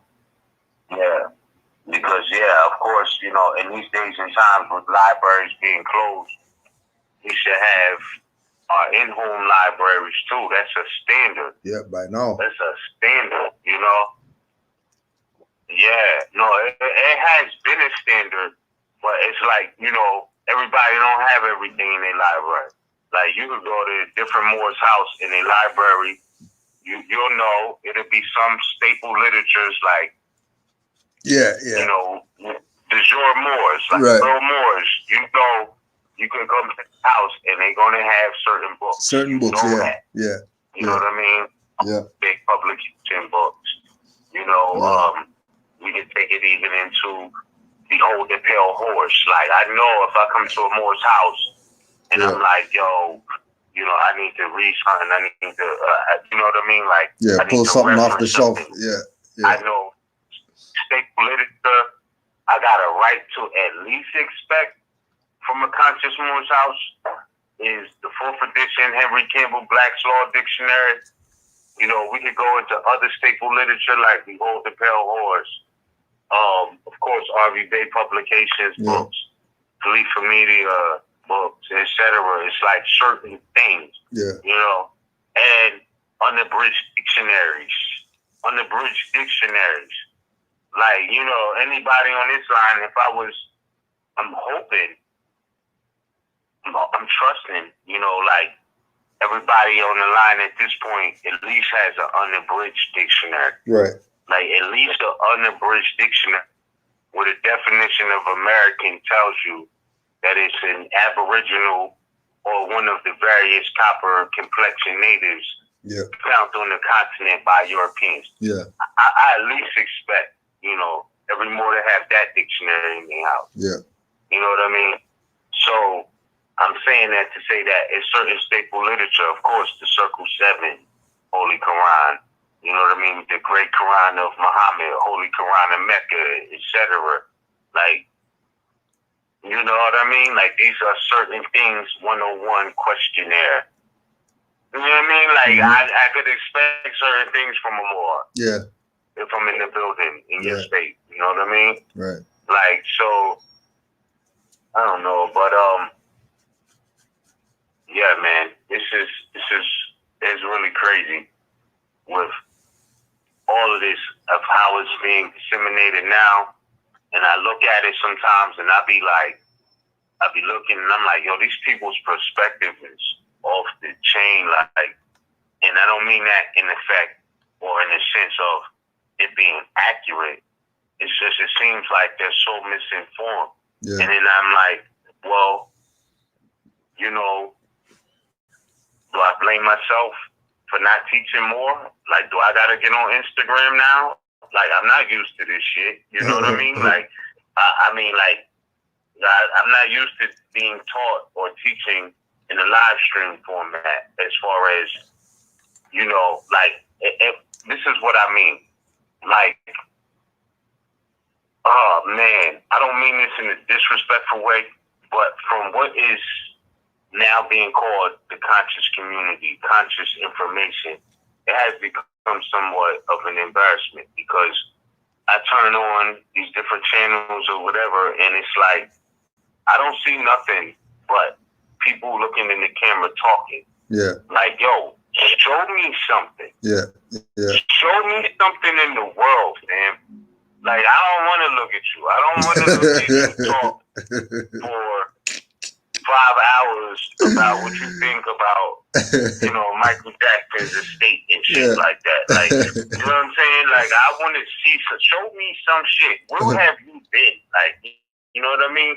Like, show me what it looked like there. Show me what it looked like. Like, what's the song? Take me to another place. Like, show me something. You know what I mean? Like, I don't want to look at you for 5 hours. You know what I'm saying? Like, I want to see some shit. Like, show me something. Show me something African. You know what I mean? Show me something besides, you know, people just hogging up the camera. You know what I mean? Like, I don't mean that in a disrespectful way. It's just like, I want to see some shit. Like, I don't want to look at you for 5 hours. That's a boring ass movie, dude. Yeah, got their shades. I mean? Got their shades on. Yeah, like yeah.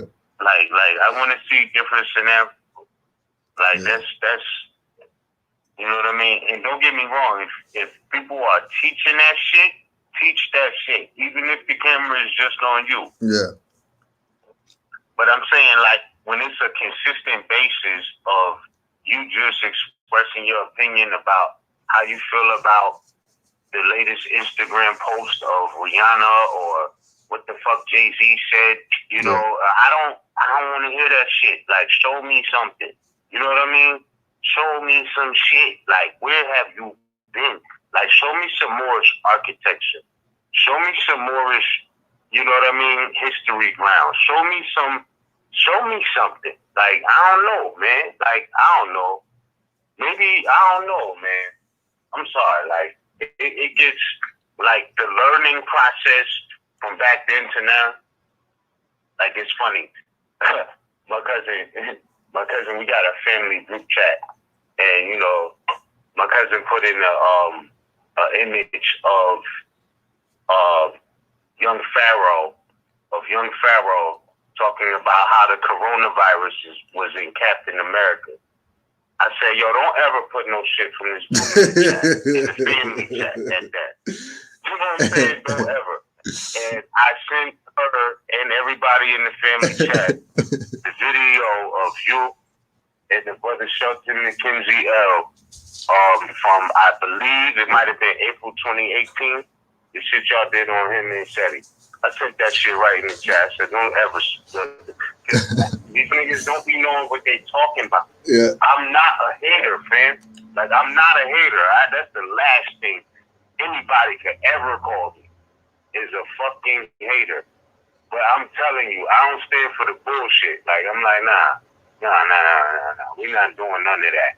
We put some Behold the Pale Horse or any of that, throw all of that in the family chat. Yeah, but yeah. if you referencing this nigga, I'm sure you lost. You know what I'm saying? Showing me you lost. And I know that my peoples are smarter than that. But it just went to show me how, like, people could get trapped on these niggas who are on the internet swearing to God that they teaching. And I realized what I realized, you know, and I don't know, bro, to be honest, it damn near calls me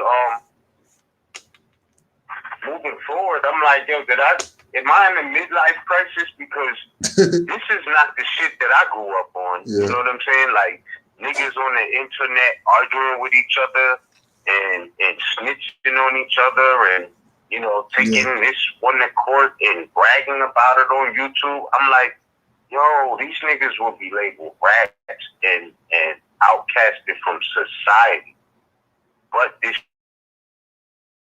shit is cool. It's cool on the internet. But these the same people who's telling you black power and don't have no power to resolve their own affairs. Like, they're literally going to the European courts to resolve their disputes. Yeah. with other with their other brothers and sisters. Mm-hmm. So I'm like, the shit that I'm seeing now, you know, fucking 100,000 views, all of this shit. This is not Normal. the real shit that I know. Yeah, it's not normal. It's not normal. And how to normalize that. Yeah. But I think that it goes back. It goes back to that same thing. I think it goes back to that same thing you were saying, that's not how you were brought up. You know what I mean? With regard to this information. You know what I mean? You know, there's a big difference in how the youth today are disciplined and how we were disciplined. You know what I mean? Like there's a big difference. You know? So it's the same thing with the learning. The learning curve is from a different place. And like you're saying, with the 100,000 view stuff and all that, it's as if the people who have the information are not challenging the status quo. You know what I mean? The people who have the information are keeping it in this monotone level where all the people want to do is just, you know, wait for tomorrow and see what they're going to say tomorrow. And nobody fact checks anybody. Nobody does their research to see if, you know, what people are saying is legitimate or anything like that. Funny you bring up the young Pharaoh video just today. Somebody was trying to. I was on this app called Stereo, and somebody was trying to bring up young Pharaoh as something. He did something. He said something. Oh, it's interesting what young Pharaoh said or whatever. And we had to send them the video. Like, yo, don't bring that dude up. How are you bringing him up? All these people out there that have information, and that's who you're bringing up as a reference point. You know what I mean? And then they're gonna talk about, well, he got his YouTube shut down, so that means he's popular. No, it doesn't. That doesn't mean that. That doesn't mean that. That doesn't mean that he's some great debater guy and the enemy's against him, so they whatever. No, he probably talked some BS to some Jew or something like that, and they got mad and shut him down. He probably talked crazy to somebody he shouldn't be talking crazy to, and they got him shut down.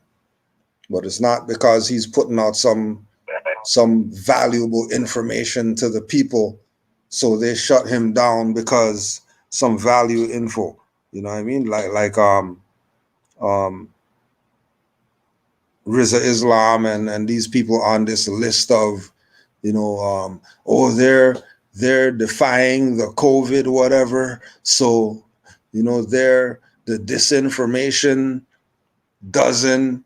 And because they're on the list by these colonists who say that they're spreading information, any jackass could see that this COVID stuff is a hoax. Anybody could see that. You don't need some doctor guy to come tell you some stuff. Where's the dying people in the street? People are getting more respiratory illnesses from masks than they ever had in their life, inhaling small fibers and all this stuff of artificial created mass material. You see more mass around turtles and goddamn sharks and fish and all this stuff. And talking about pandemic. You know, but there's a level where the people have to either come to their senses or they're gonna be the butt of the joke. And right now, our people on the planet are the butt of the joke. Biggest joke alive is our people. Biggest joke alive. You know, and it's only getting worse, becoming more and more of a joke every day, becoming more and more of a joke to the world. And then you want to get mad why Moors don't want to deal with our people, and how come the Moors have an attitude, and because you're making us look like a dumbass. That's why we have attitude, because you're not supposed to be dumb still in 2021. There's no way that you're still dumb.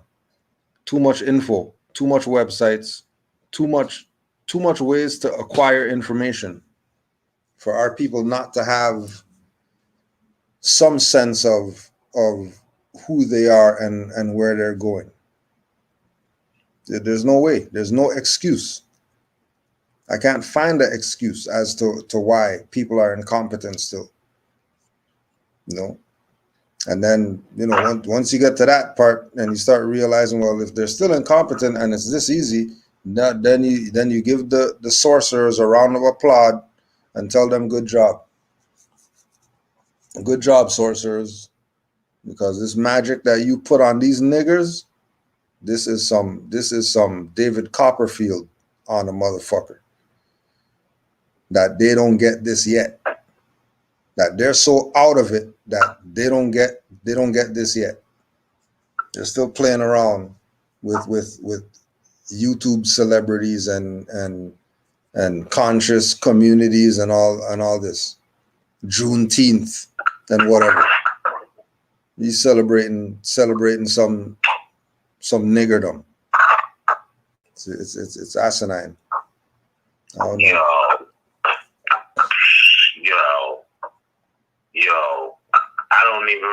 I'm not on here to call nobody out, but when you said that, these so-called YouTube celebrities, man, I gotta say, coming from an area that's a gambling town, let me ask you this.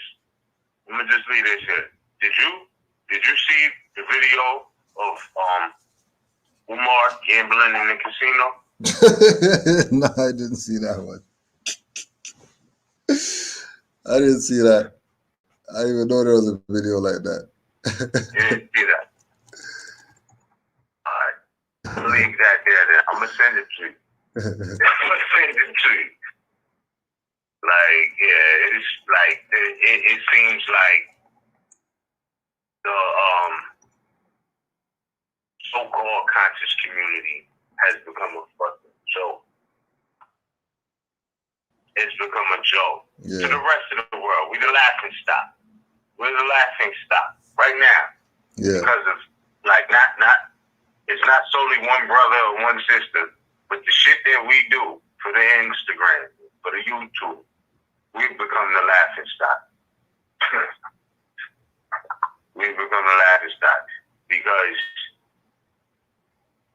going to the casino, gambling and losing, and doing it in the name of a school,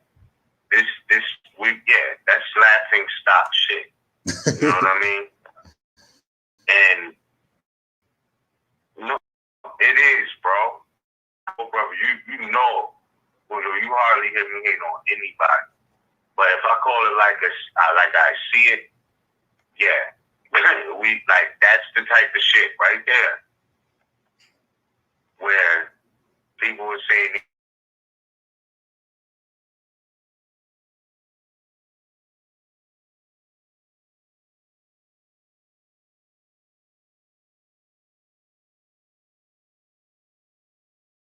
This whole tech niggas, this is that, and I'm gambling, bro. Like at least be winning.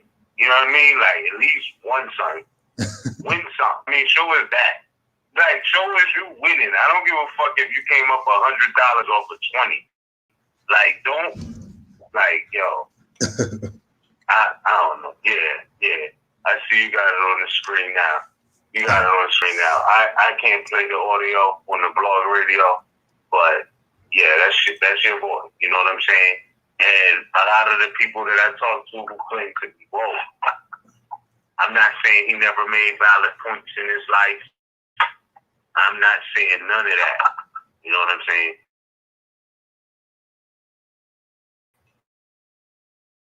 I'm just saying this is the type of shit where people won't support it, and rightfully so. Rightfully so. So, you know what I mean? This is what it's come to. So you're talking to me about the difference between this type of shit is the difference between then and now. You know what I'm saying? Like, This is what it has come to for the public perception.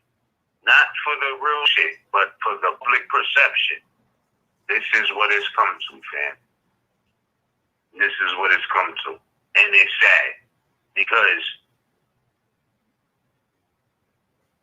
they could be Pan-African, Pan-Human, whatever it is. What it shows is this man has no support. And maybe rightfully so. Maybe that's rightfully so. But the rest of the world is looking at it as an embarrassment. Yeah. You know what I'm saying? This is your Breakfast Club, a million views in 48 hours. Dude. You know what I'm saying? Yeah. So, yeah. You know what I'm saying? This is the difference. And I tell you this, you can turn that shit off if you want. You know what I mean? Like, I really don't care to see it. It broke my heart to even have to see this shit right here. You know? But, nah, bro. I ain't good about seeing this right here. Yeah. I didn't feel good. And it's not. And this is what True. Yeah. You winning. Yeah. You know what I'm saying? So, I don't know. That's just how I see it now. It's like, it's a different time frame. It's a different time what consciousness has come to. So-called consciousness. Anyway. But true and living Moors already know what's up. You know what I mean? Sure. You already know. So, yeah, man. Like,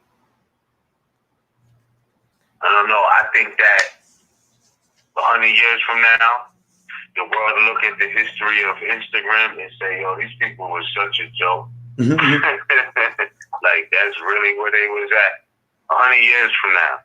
There's more like us right now, it's going to be saying 100 years from now. These people was a joke in that time frame. I can't believe it. Can't believe. You know what I mean? Like, and Can't believe the guy filmed himself doing that. Why would you film yourself doing that?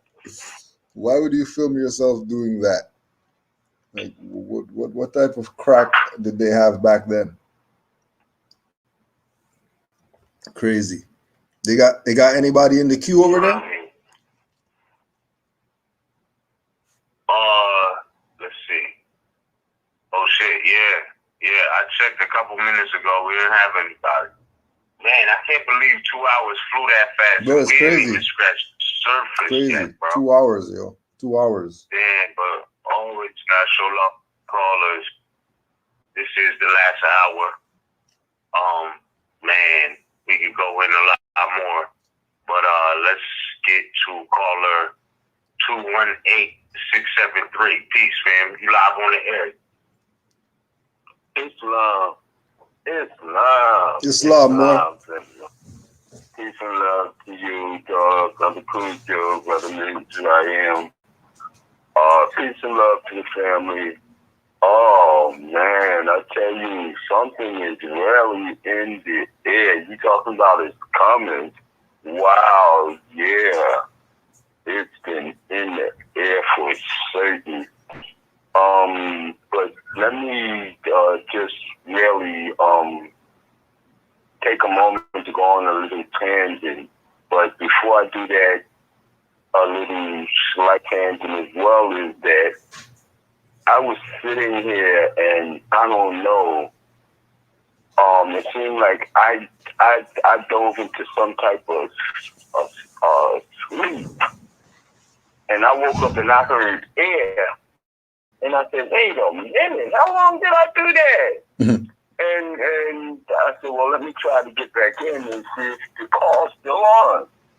And I noticed that has been happening to me on these calls now. And it's getting kind of crazy. But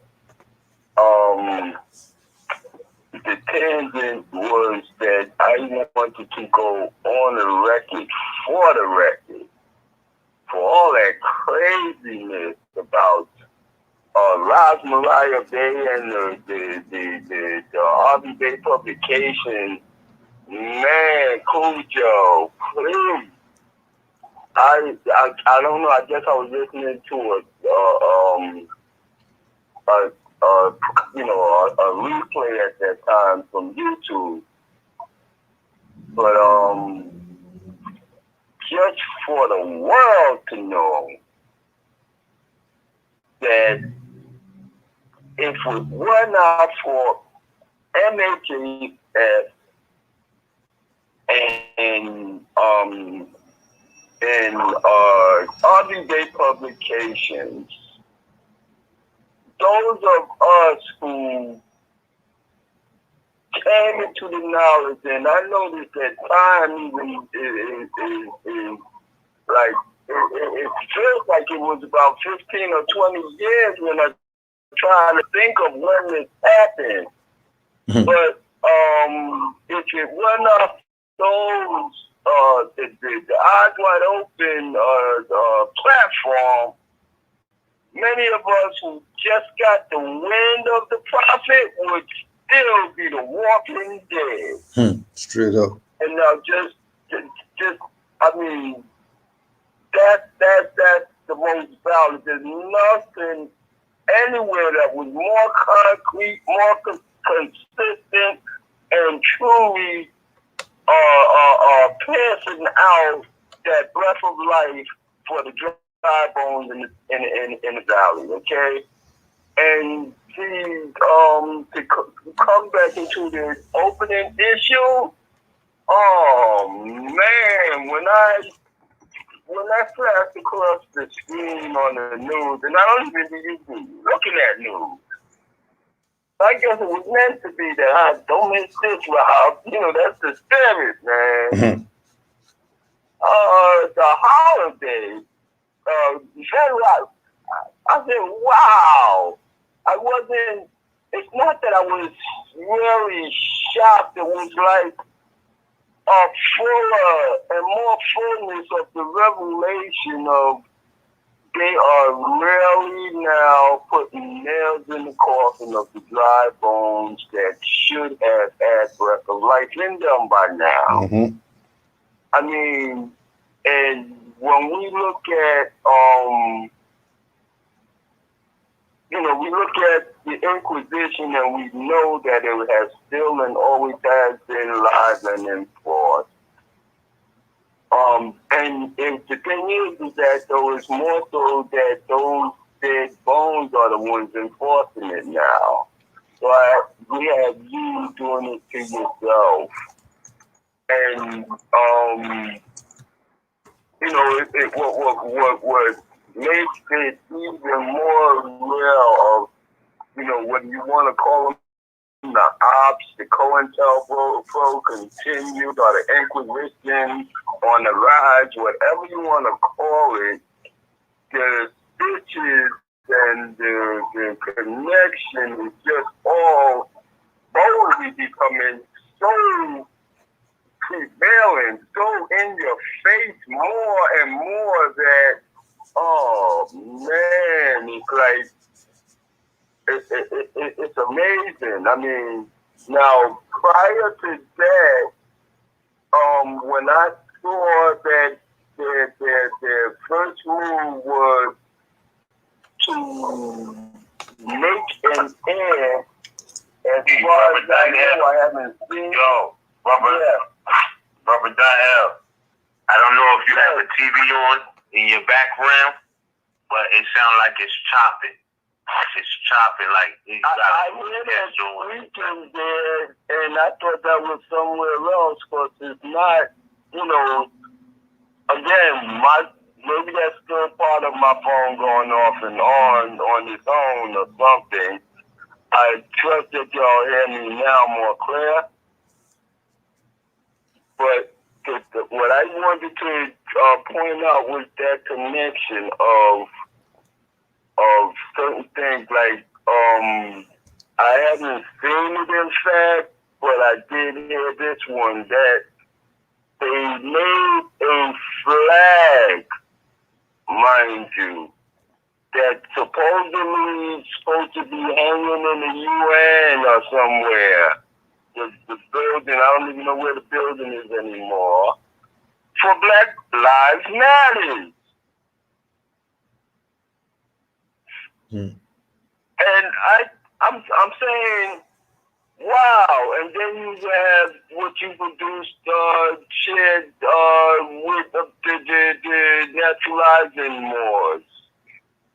Moors talking about our prophet Abraham. I mean, if these ain't all,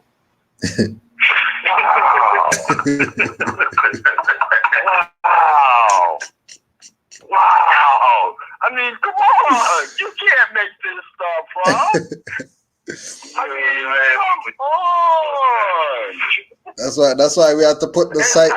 You know, while I was listening to the program, I just realized that, man, when the 5% was really pushing technology, staying, don't get up caught up in technology.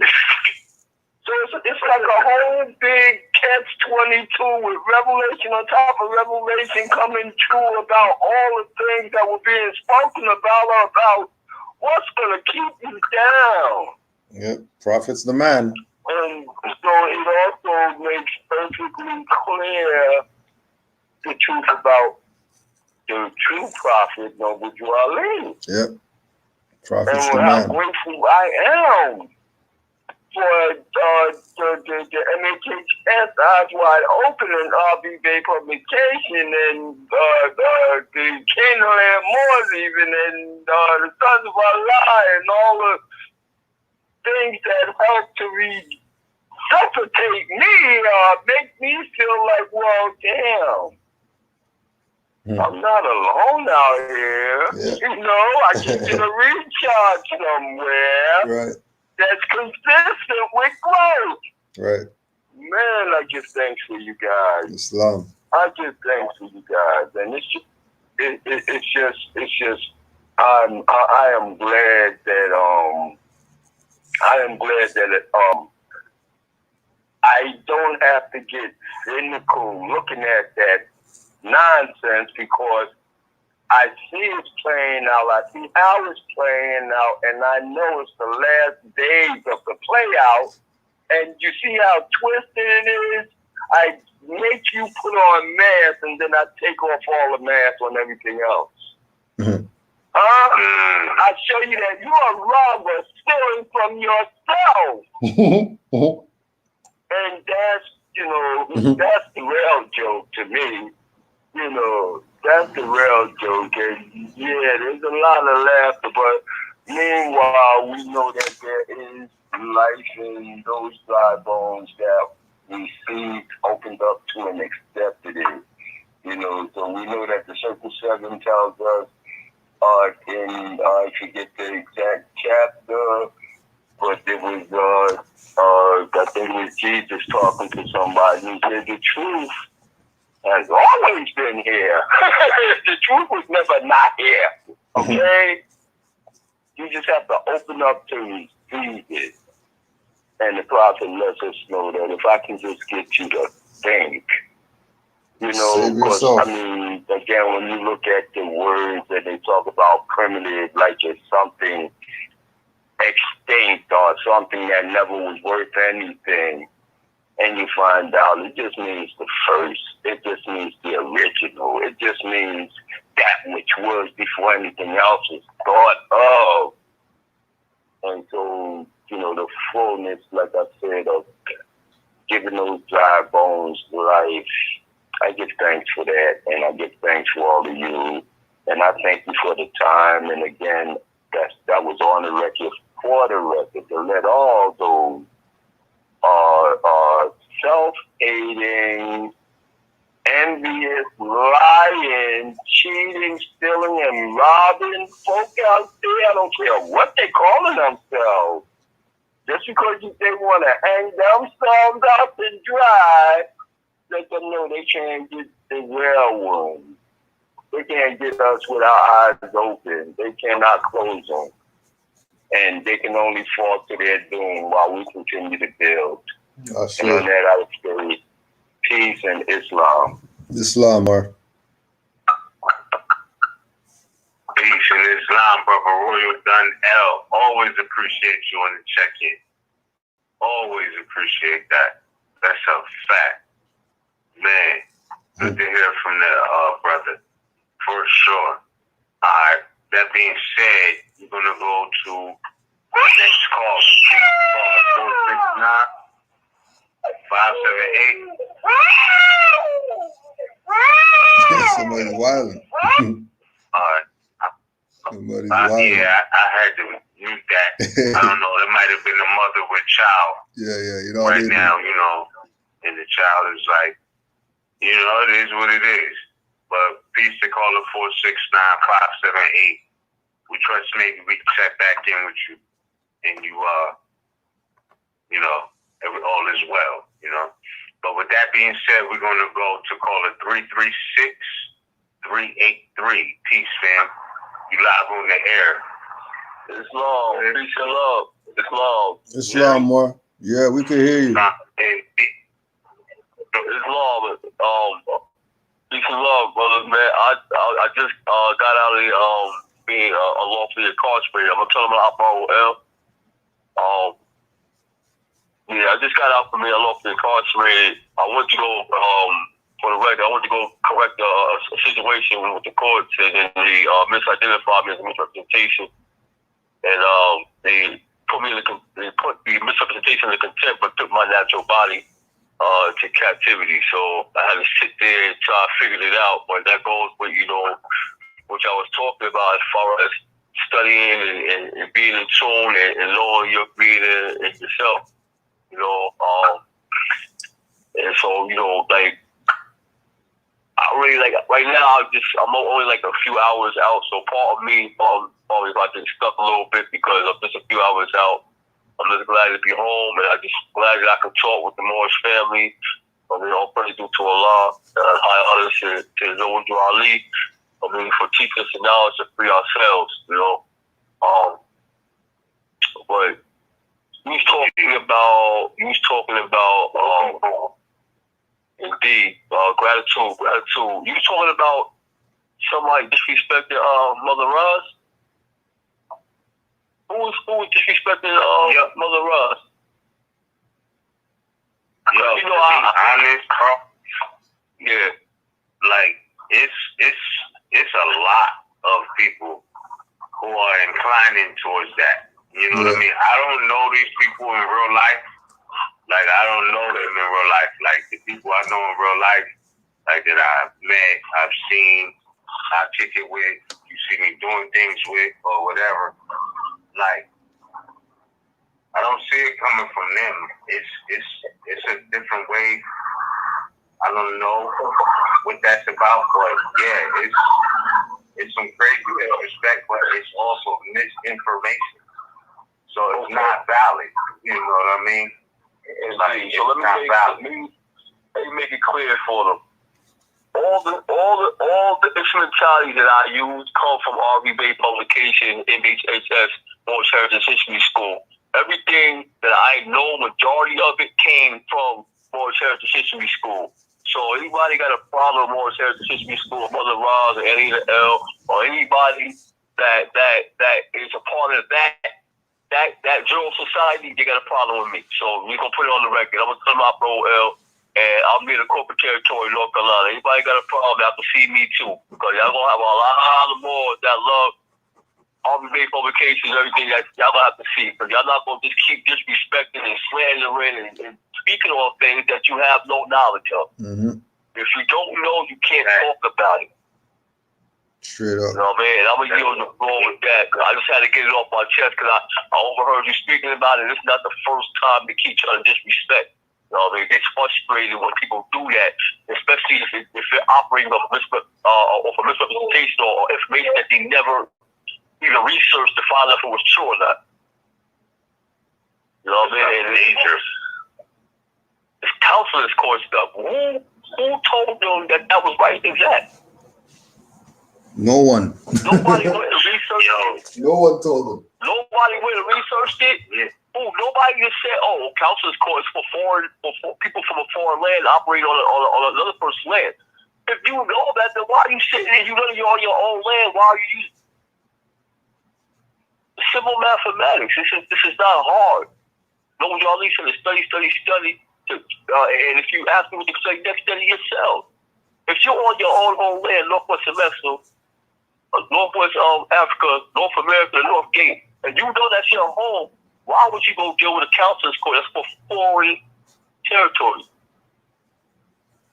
It doesn't make any sense. It doesn't add up. So I just don't get it. That's why I have some brothers that were still dealing with the counselor's court. They somehow got linked up through Facebook and all that stuff. They try to ask me questions. Listen, lose all my communication. If you're dealing with that, lose my communication. Because it's bad enough that we have to fight the foreigners off of us just alone, right? Their position is an opportunist. We got to fight them off alone. Now we got to deal with you and your confusion and have to fight you on too. Nobody got time for that ignorance. Nobody got time for it. You just sit down somewhere in the corner, take some books from Kudjo, take some books from the Brother Nature L, take some books from Man, take some books from Ryan, take some books from L, take some books and sit down somewhere and read, and then actually perform what you read, and then find out on your own experience if it's really real or not, because you don't find out anything by being told alone. You have to go and do it. No, Jolly said he want upright, active, fearless, moral kids for their family. You don't want people that think you gave me the answer, okay, so I know everything already now. I'm just going to sit back and wait. That's not how this works. You don't get no lessons from that. You don't get no experience from that. Yeah. I mean, like, how do you think the information got to us? They had to go through it in order for it to be disseminated, in order for it to be given to us in its proper form. The same way the ancient forefathers for us how to put in work, we got to put in work too. Ain't no exception. There's no shortcut. There's no shortcut. I'm just like, if I'm going off topic, I apologize, but I'm just letting it all out. I'm just letting it be known. Like, it's getting ridiculous. All right? They're disrespecting. They don't have knowledge of what's going on. They probably never been kidnapped. They never been gone through anything of the matter of even trying to save themselves, and they want to talk and pop their mouth off. You know, and it's like you said, what have you done to show us how we're supposed to be moving? Yeah. If you haven't done nothing, then shut up, be quiet, sit down somewhere. Because, like, I don't want to watch a seminar for 5 hours. You know what I mean? Like you said, look at somebody's face and he's talking about what could be done. And then you're going to offer a package there. Then you want to offer a package there and talk about, oh, if you give me $5,000, then I can help you. That's not how this works. A block of wood can point. A block of wood can point the way, but it takes a leader to show you the way, to walk you through it. Yep. Everybody want to be pointers and sit there on Instagram and all that other stuff and point. But there's brothers that are actually on those sites that actually are demonstrating. They actually, hey, look, this is what I got. Like when Kudjo's on, he shows all the certificates and things that he has for achieving certain walks of life that he achieved, certain things like your books and everything. Those are walks that you walk. You made that happen. Show us something. Show me something. need to see. I know that everyday publication is real because everything that I know came from it. Majority of it. So you think that's what tell me that real? Plus, I have my own experiences. I just came out, right? Let's put it on the record. I used my nationality card that I got from RB-based publications. They had me held captive. When I gave them my nationality card from RB-based publications, they said, "Oh, this guy's a sovereign citizen." I said, "Hold on, no. I'm a sovereign national, and my nationality is Moroccan." They said, "Oh, okay. Well, we're gonna have to hold you, whatever, to figure out who you are and all that stuff, right?" That's color of law activity. They know who I am. Otherwise, why would the reaction be, "Oh, he's a sovereign citizen"? See, sometimes we gotta think our way out. Mm-hmm. Okay, why did they react that way? What was it? What did they say out their mouth that triggered that they know the difference between me and somebody else? No, Charlie said, "What? If I can get you to think, you'll free yourself." Put the puzzle together. Obviously, they know that they can't touch you because they went to say, "Oh, he's a sovereign citizen," and scatter around. They're trying to figure out how they can get a contract with you to hold you there long. So, yeah, I got tricked. I'm not perfect. I don't know everything. I don't say I know everything because a wise man will always know that, he doesn't know everything. And I'd rather be a fool and leave room to learn than to be somebody who thinks you know it all and end up in a situation that's worse than anything else. So, how's the saying go? A wise man can play a role of a fool, but a fool can't play a role of a wise man? Yeah. So when I say I'd rather be a fool, I'm not telling you that I am a fool, but I have to be taken to be the fool in order for me to learn what they know. Mm-hmm. If that makes sense. You know what I'm saying? And so I was in a situation. I have paperwork, all that stuff that I wrote out, but I'm not going to go through all that because, that's the time for all that. But I do have information to put together. I'm going to put it into a book and all that stuff, and then people can look through it and see what the do's and the don't do's when you're being held captive against your will. Right. So that's what I'm working on now. But it definitely is not my first time, going through this. But it was every time it's a different method that they use, and these methods should be shared with our brothers and sisters, so that way we can be on alert. Right. That's basically why I'm bringing it up, because I think that we all should form some form of meeting time where we go over all the different tricks they use in order to get us unlawfully held captive, and we have to take a little more time to get free. This was the longest out near this corporate territory that I've ever been held captive for that long. But they did not take none of our stuff that's underneath the jurisdiction of Morocco. Let's let it be known. The 822-141-231 is an absolute record of our copyright and things I need to protect North Americans, because my conveyance is sitting right here next to the house, where everything's sealed up, travelers place, everything. They restored me back to full life after everything that I had put on the record. They restored me back to full life. So yes, it works, but you have to go through your own experience, and you're gonna develop your own method of defending yourself eventually. But everybody's gonna have a different method, and those methods should be put together and shared, so that way we will have a concrete way of defending ourselves and protecting ourselves. Oh, quick question: how they release you? They let you sign something or own recognizance, or what? What was the situation to get out? Oh, this is what happened. All right, so I had like 7 asthma attacks in there, and I already put them on notes about Title 18 Legislation Code 241, 2.2, right? Deprivation of rights under color law and experience against rights, right? And I told them, if I die in here, the penalty for you is life in prison or death. So I gave them something to think about. So the whole time they had me here, and not to mention the, I think Article 19 of the Treaty Peace of Friendship said they can hold me to 60 days of the inspection to make sure that I am who I say I am. So I had 50 days in, only for misrepresentation. They had 10 more days to figure out what they was gonna do. So they ended up today offered a plea deal, right, to the misrepresentation. But I already put on the record, I affirmed that I would tell them the municipal judge already. And that was a situation too before that, because the person that made the false claim was trying to hurt me. He stepped on the shackles on the shackles that pushed up into my shin. So I told him, said, "Sir, you're hurting." I said, "Sir, you're hurting me." I said the third time I looked down at him, I said, "Sir, you hurt me." I was gonna kick him in his face. I'm gonna be honest. I was gonna kick him in his face. He let go off on that shackle. But they let go and they walked to the courtroom that day.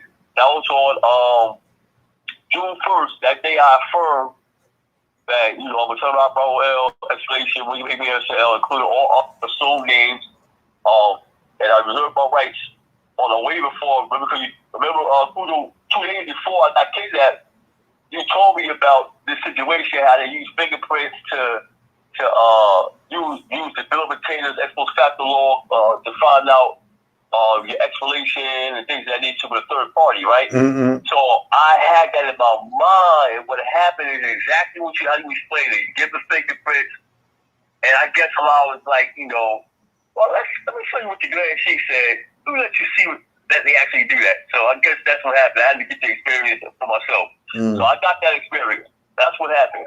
They got the fingerprint. They said, "Oh, we know who you are now. Yeah, this system said that they had you for this certain thing, and you're ex-well William Anderson. That's who you are." I said, "No, that's not who I am." I said, "That's not how this works."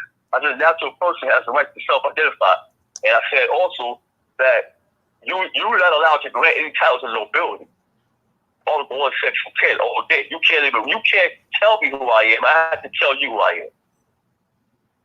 Yep. So they started pretending like they don't know what I'm talking about, like they always do, and they're not going by that. But at the same time, slowly but surely, they're giving me my freedom back. You know what I mean? They're giving certain signs that this is what's going to happen. This is going to happen. So to answer your question, today they offered a plea deal, and they said that we're going to drop the felony of identity theft of Anton Lamaki Watson, which is the prior case that I was challenging because the Greensboro Police Department policeman Richard Valdex, badge number 377, falsely identified me after showing them my nationality card, which is the Greensboro system as an Anton Lamaki Watson. So when I sent the Koran knob and certified mail to the court, the municipal judge never read the writ. So when I was there to clear up the record, they ended up sentencing me on the contempt of court of the Anton Lamaki Watson. That's how this whole situation started, because the municipal judge, Fletcher, didn't want to get in trouble for sentencing a national underneath misrepresentation. And so they tried to hide me into the system for a while. But luckily, we were taught to send notice to all the Attorney General, the Secretary of State, the sheriff, the mayor, all of them, and I already did that. So when I told them that, I already sent notice to everybody. Everybody already knows what's going on. There's no sense in you trying to colorfully injure me even further, which you already have done. And so they were trying to basically hold me to examine me to see what I know, what I don't know, and how far they can go with it. So this 15th day, I planned no local contender, no contest, but I reserved the right to redress. That's what I did today. That's why I'm free. Islam. That's why I'm free. Islam. You said what? No, I want to ask a question, but I'm not thinking, maybe off air, but I don't know. That's kind of weird. They're trying to charge you with identity theft, is what you said. Okay, this is how it happened. First, they sentenced me underneath the misrepresentation Antoine Lamaki Watson, which was prior of being pulled over for a traffic stop while traveling my conveyance with the traveler's plate. That happened in September 2020. Fast forward.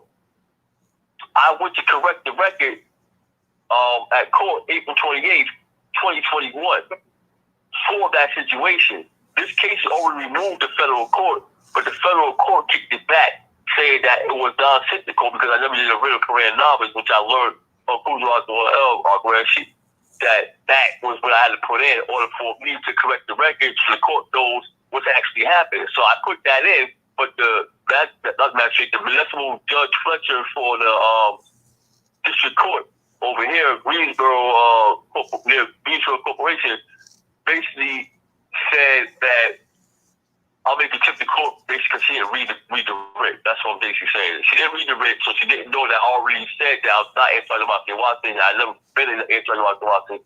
I was talking about Bro L for the record. So because she never read that, that's why that situation happened. That's why afterwards they tried to charge me with identity theft because when they took the fingerprints, they tried to use the extradition and say the extradition did identity theft or the Antoine Lamont Washington. You get it now? Mm. Yeah, that's how they tried to finagle it. But then after I did that, remember Kudjo, I said if I ever was in that situation, I would rescind my signature. Right. That's exactly what I did. Yeah. I rescinded my signature on the kiosk, and then they took that number, and they changed the inmate number to another inmate number, right? And they were using 2 accounts. So they have both accounts under Anderson, but one really was under Antoine Lamont Watson. And they was double booking. So and on top of that, the whole time I was in there, they never gave me none of the paperwork. I never had not 1 ounce of paperwork, and that's probably because they looked at my writs that I put in already, and they said, "Oh, he used that against us. We're not gonna give him no paperwork in his hand. So we give paperwork in his hand that's like signing our death certificate." So I have no paperwork, but my word is my word of the penalty of perjury is good as gold anyway. Word is bond. So I may not have Word is bond. I may not have actual paperwork, but I have proof that I did communicate from outside to inside because I sent one of the Moor sisters that live in the same domicile as me a letter from there that came to the house. And all I got to do is make a copy of that showing that I had sent mail from there to the house. Right. As I told about my L, what I did was, that's another example of it too. I put a box, right? Because inside the system, they try to make me do identify with the mail location of the jail. But because I know that Moor don't have addresses, I had put it into a box. And then I put about L on top. I put it in a box, explanation, William Anderson. I put the inmate numbers on there. For me. And then the location down there and put the zip code out all in a box. And then I mailed it out and they let it go. Yeah, I don't mean to cut your wisdom, but I don't want you to explain too much of your method of your case. I don't mean, like, I really don't. But I don't know I don't know what they trying to do with, like, what y'all doing right now. Now, if you can put yourself all the way out there, you might want, you know what I mean? So we get where you're coming, but you guys know, they hear, like, what it sound like I'm hearing, pardon me, is like, they're trying to message you because of your self-determination of who you are. Yeah. And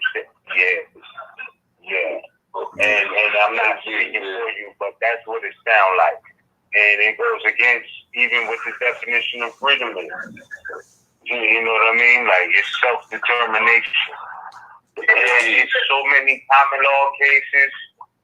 That's what I'm saying. I don't know where all of this extra opposition is coming from, but it's so many common law cases where somebody could change or correct their name by common law, by usage alone, like with no paperwork. Yeah. You know what I mean? Like, this is so the fights still to this day, you know, that have to still, you know, we still got to exhibit and remind when we see that type of opposition. But it's a fact that that's being the law. Right. I smashed him on that, though. That's the lead man. I smashed him on that because I told him, I said, first of all, you're using information that's a bill of material factor law, violation of Article 1, Section 10, also violation of Article 9, Section 3, which tells you no bill of material factor law shall be passed. So that being said, already told you can't use those type of information. You can't use a prior contract for now, knowing that you have to actually how identify now in this day and time, not for talk. You can't tell me anything on what's going on back then for now. You have to actually ask the person who they are. And that was, I told him, I said, Justice Manual 1508 already told you can't use birth certificates, social security cards, driver's license, non-driver's license. They were not originally made for identification purposes, only national identifications were. Pursuant to Title 18, United States Code 1028 D3. So I was smashing them in there. I got all the stuff right now. We gonna build that. I got your number. We gonna build that.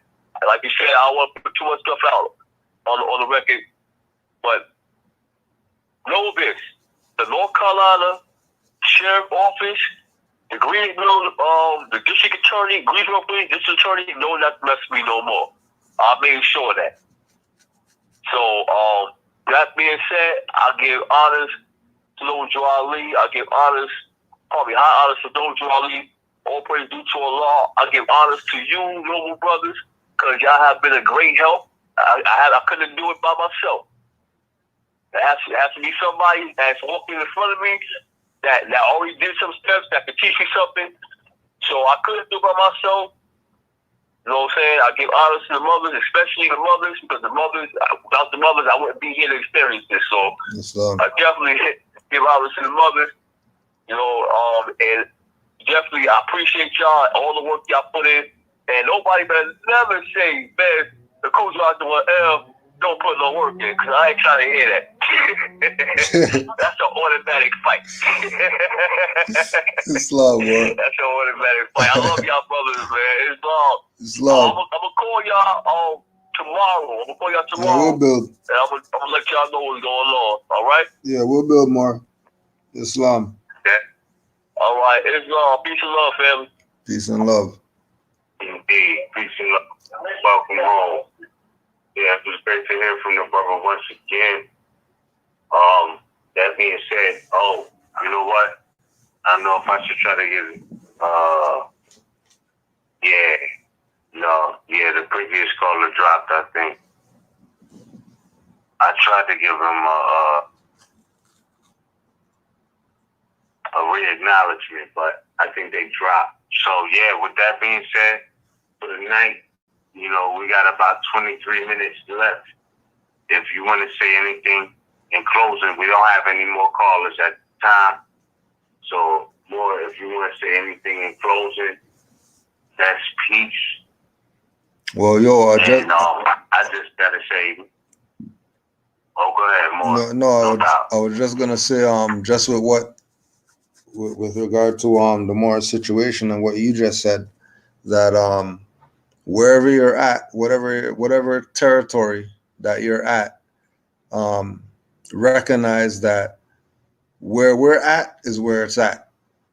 So you starting to talk about your nationality and your birthrights and all that, and you being the only individual in whatever territory you're in, know that you better have thick skin for this.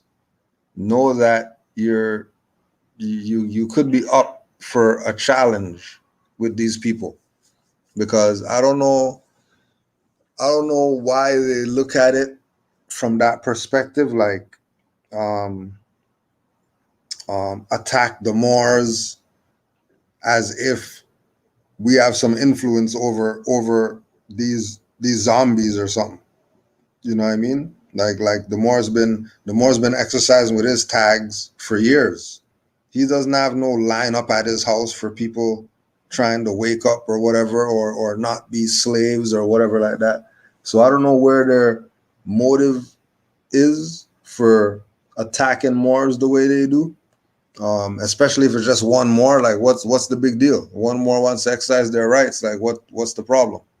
So it could be a personal thing that, you know, they want to see Moors in the dead state, or they're so accustomed to Moors being in the dead state that that's just what they want to deal with. They don't want the headache of dealing with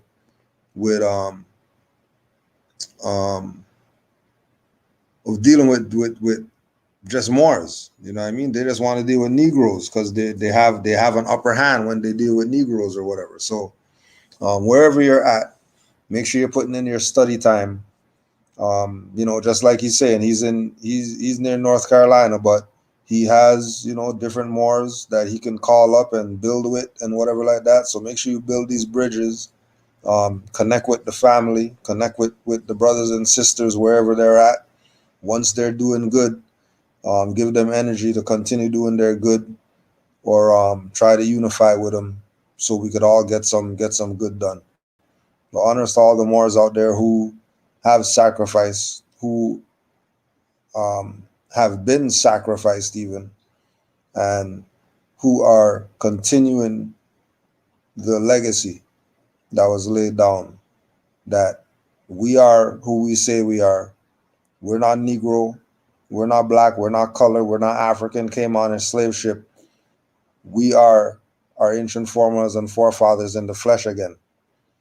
And honors to you, Mizraim, and Sons of Allah, MHHS, Eyes Wide Open, and of course RV Bay Publications and KhalifaMedia.com for all the great work that's been put in and that will continue to be put in based on the inspiration that these platforms provide for Moors to be themselves. But I yield the floor. Islam.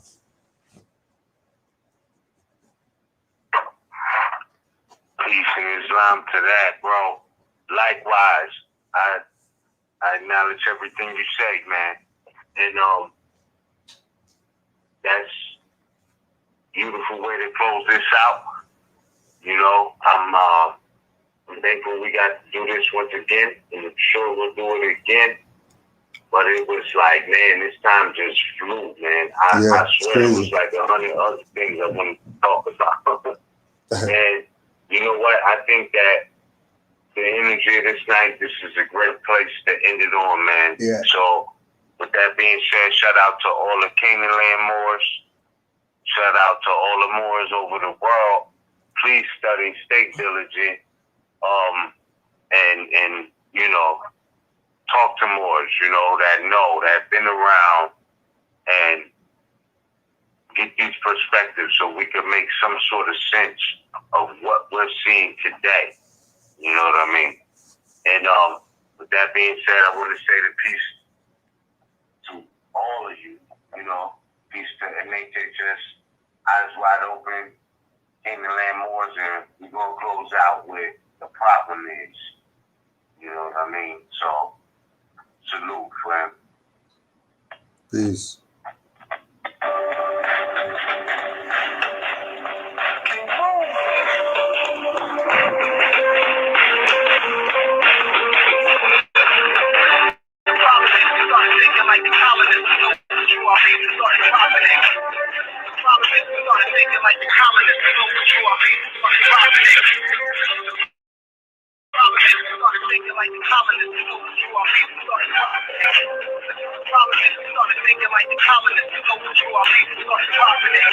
Dirty Moors still attempt to infiltrate the order. Active Moors are troops that take it to the corners. Across highways, past hedges and through borders.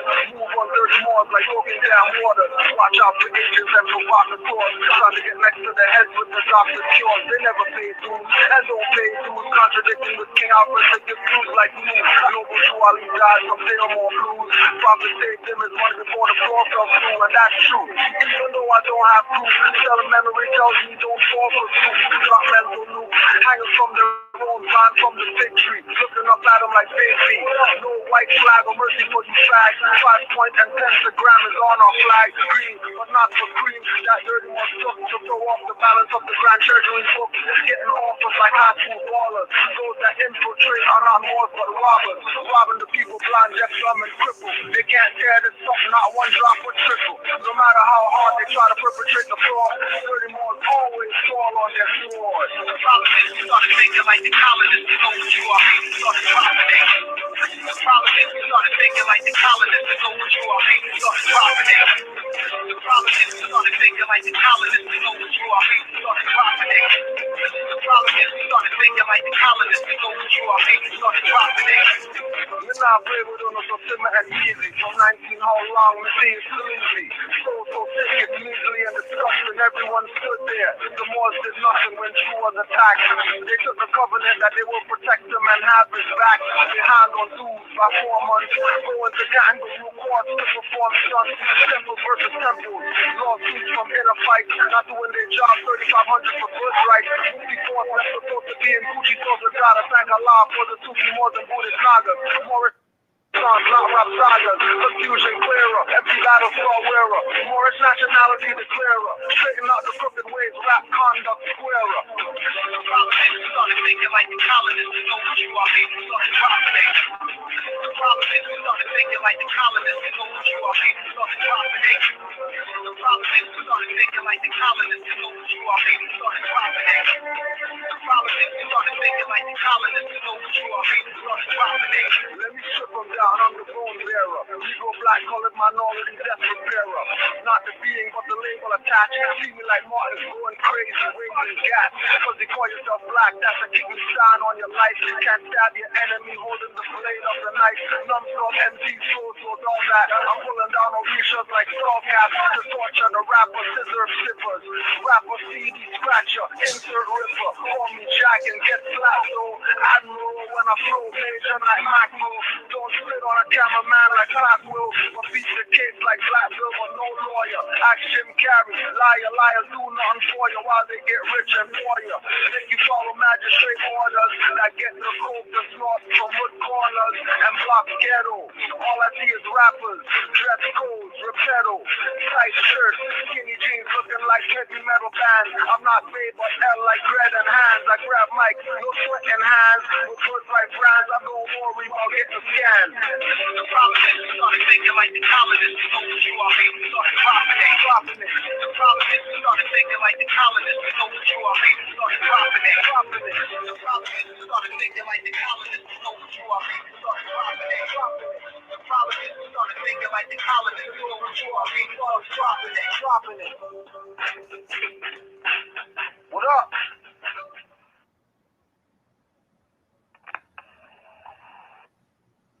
I just wrote a poem the other day entitled Truth. It says, the face of truth is open, the eyes of truth are bright, the lips of truth are ever closed, the head of truth is upright. The breath of truth stands forward, the gaze of truth straight. Truth is the turn all down. The voice of truth is deep. The law of truth is simple. All you reap. The soul of truth is flaming. The heart of truth is warm. The mind of truth is clear and firm through rain and storm. Facts are only in shadow. Truth stands above all sin. Great be the battle of life. Truth in the end shall win. The image of truth is the cross. Wisdom's message is its rod. The sign of truth is Christ, and the soul of truth is God. Life of truth is eternal. Immortal is its path. Power of truth shall endure. Truth shall hold to the land. That's about it.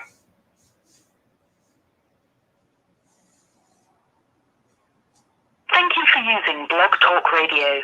Goodbye.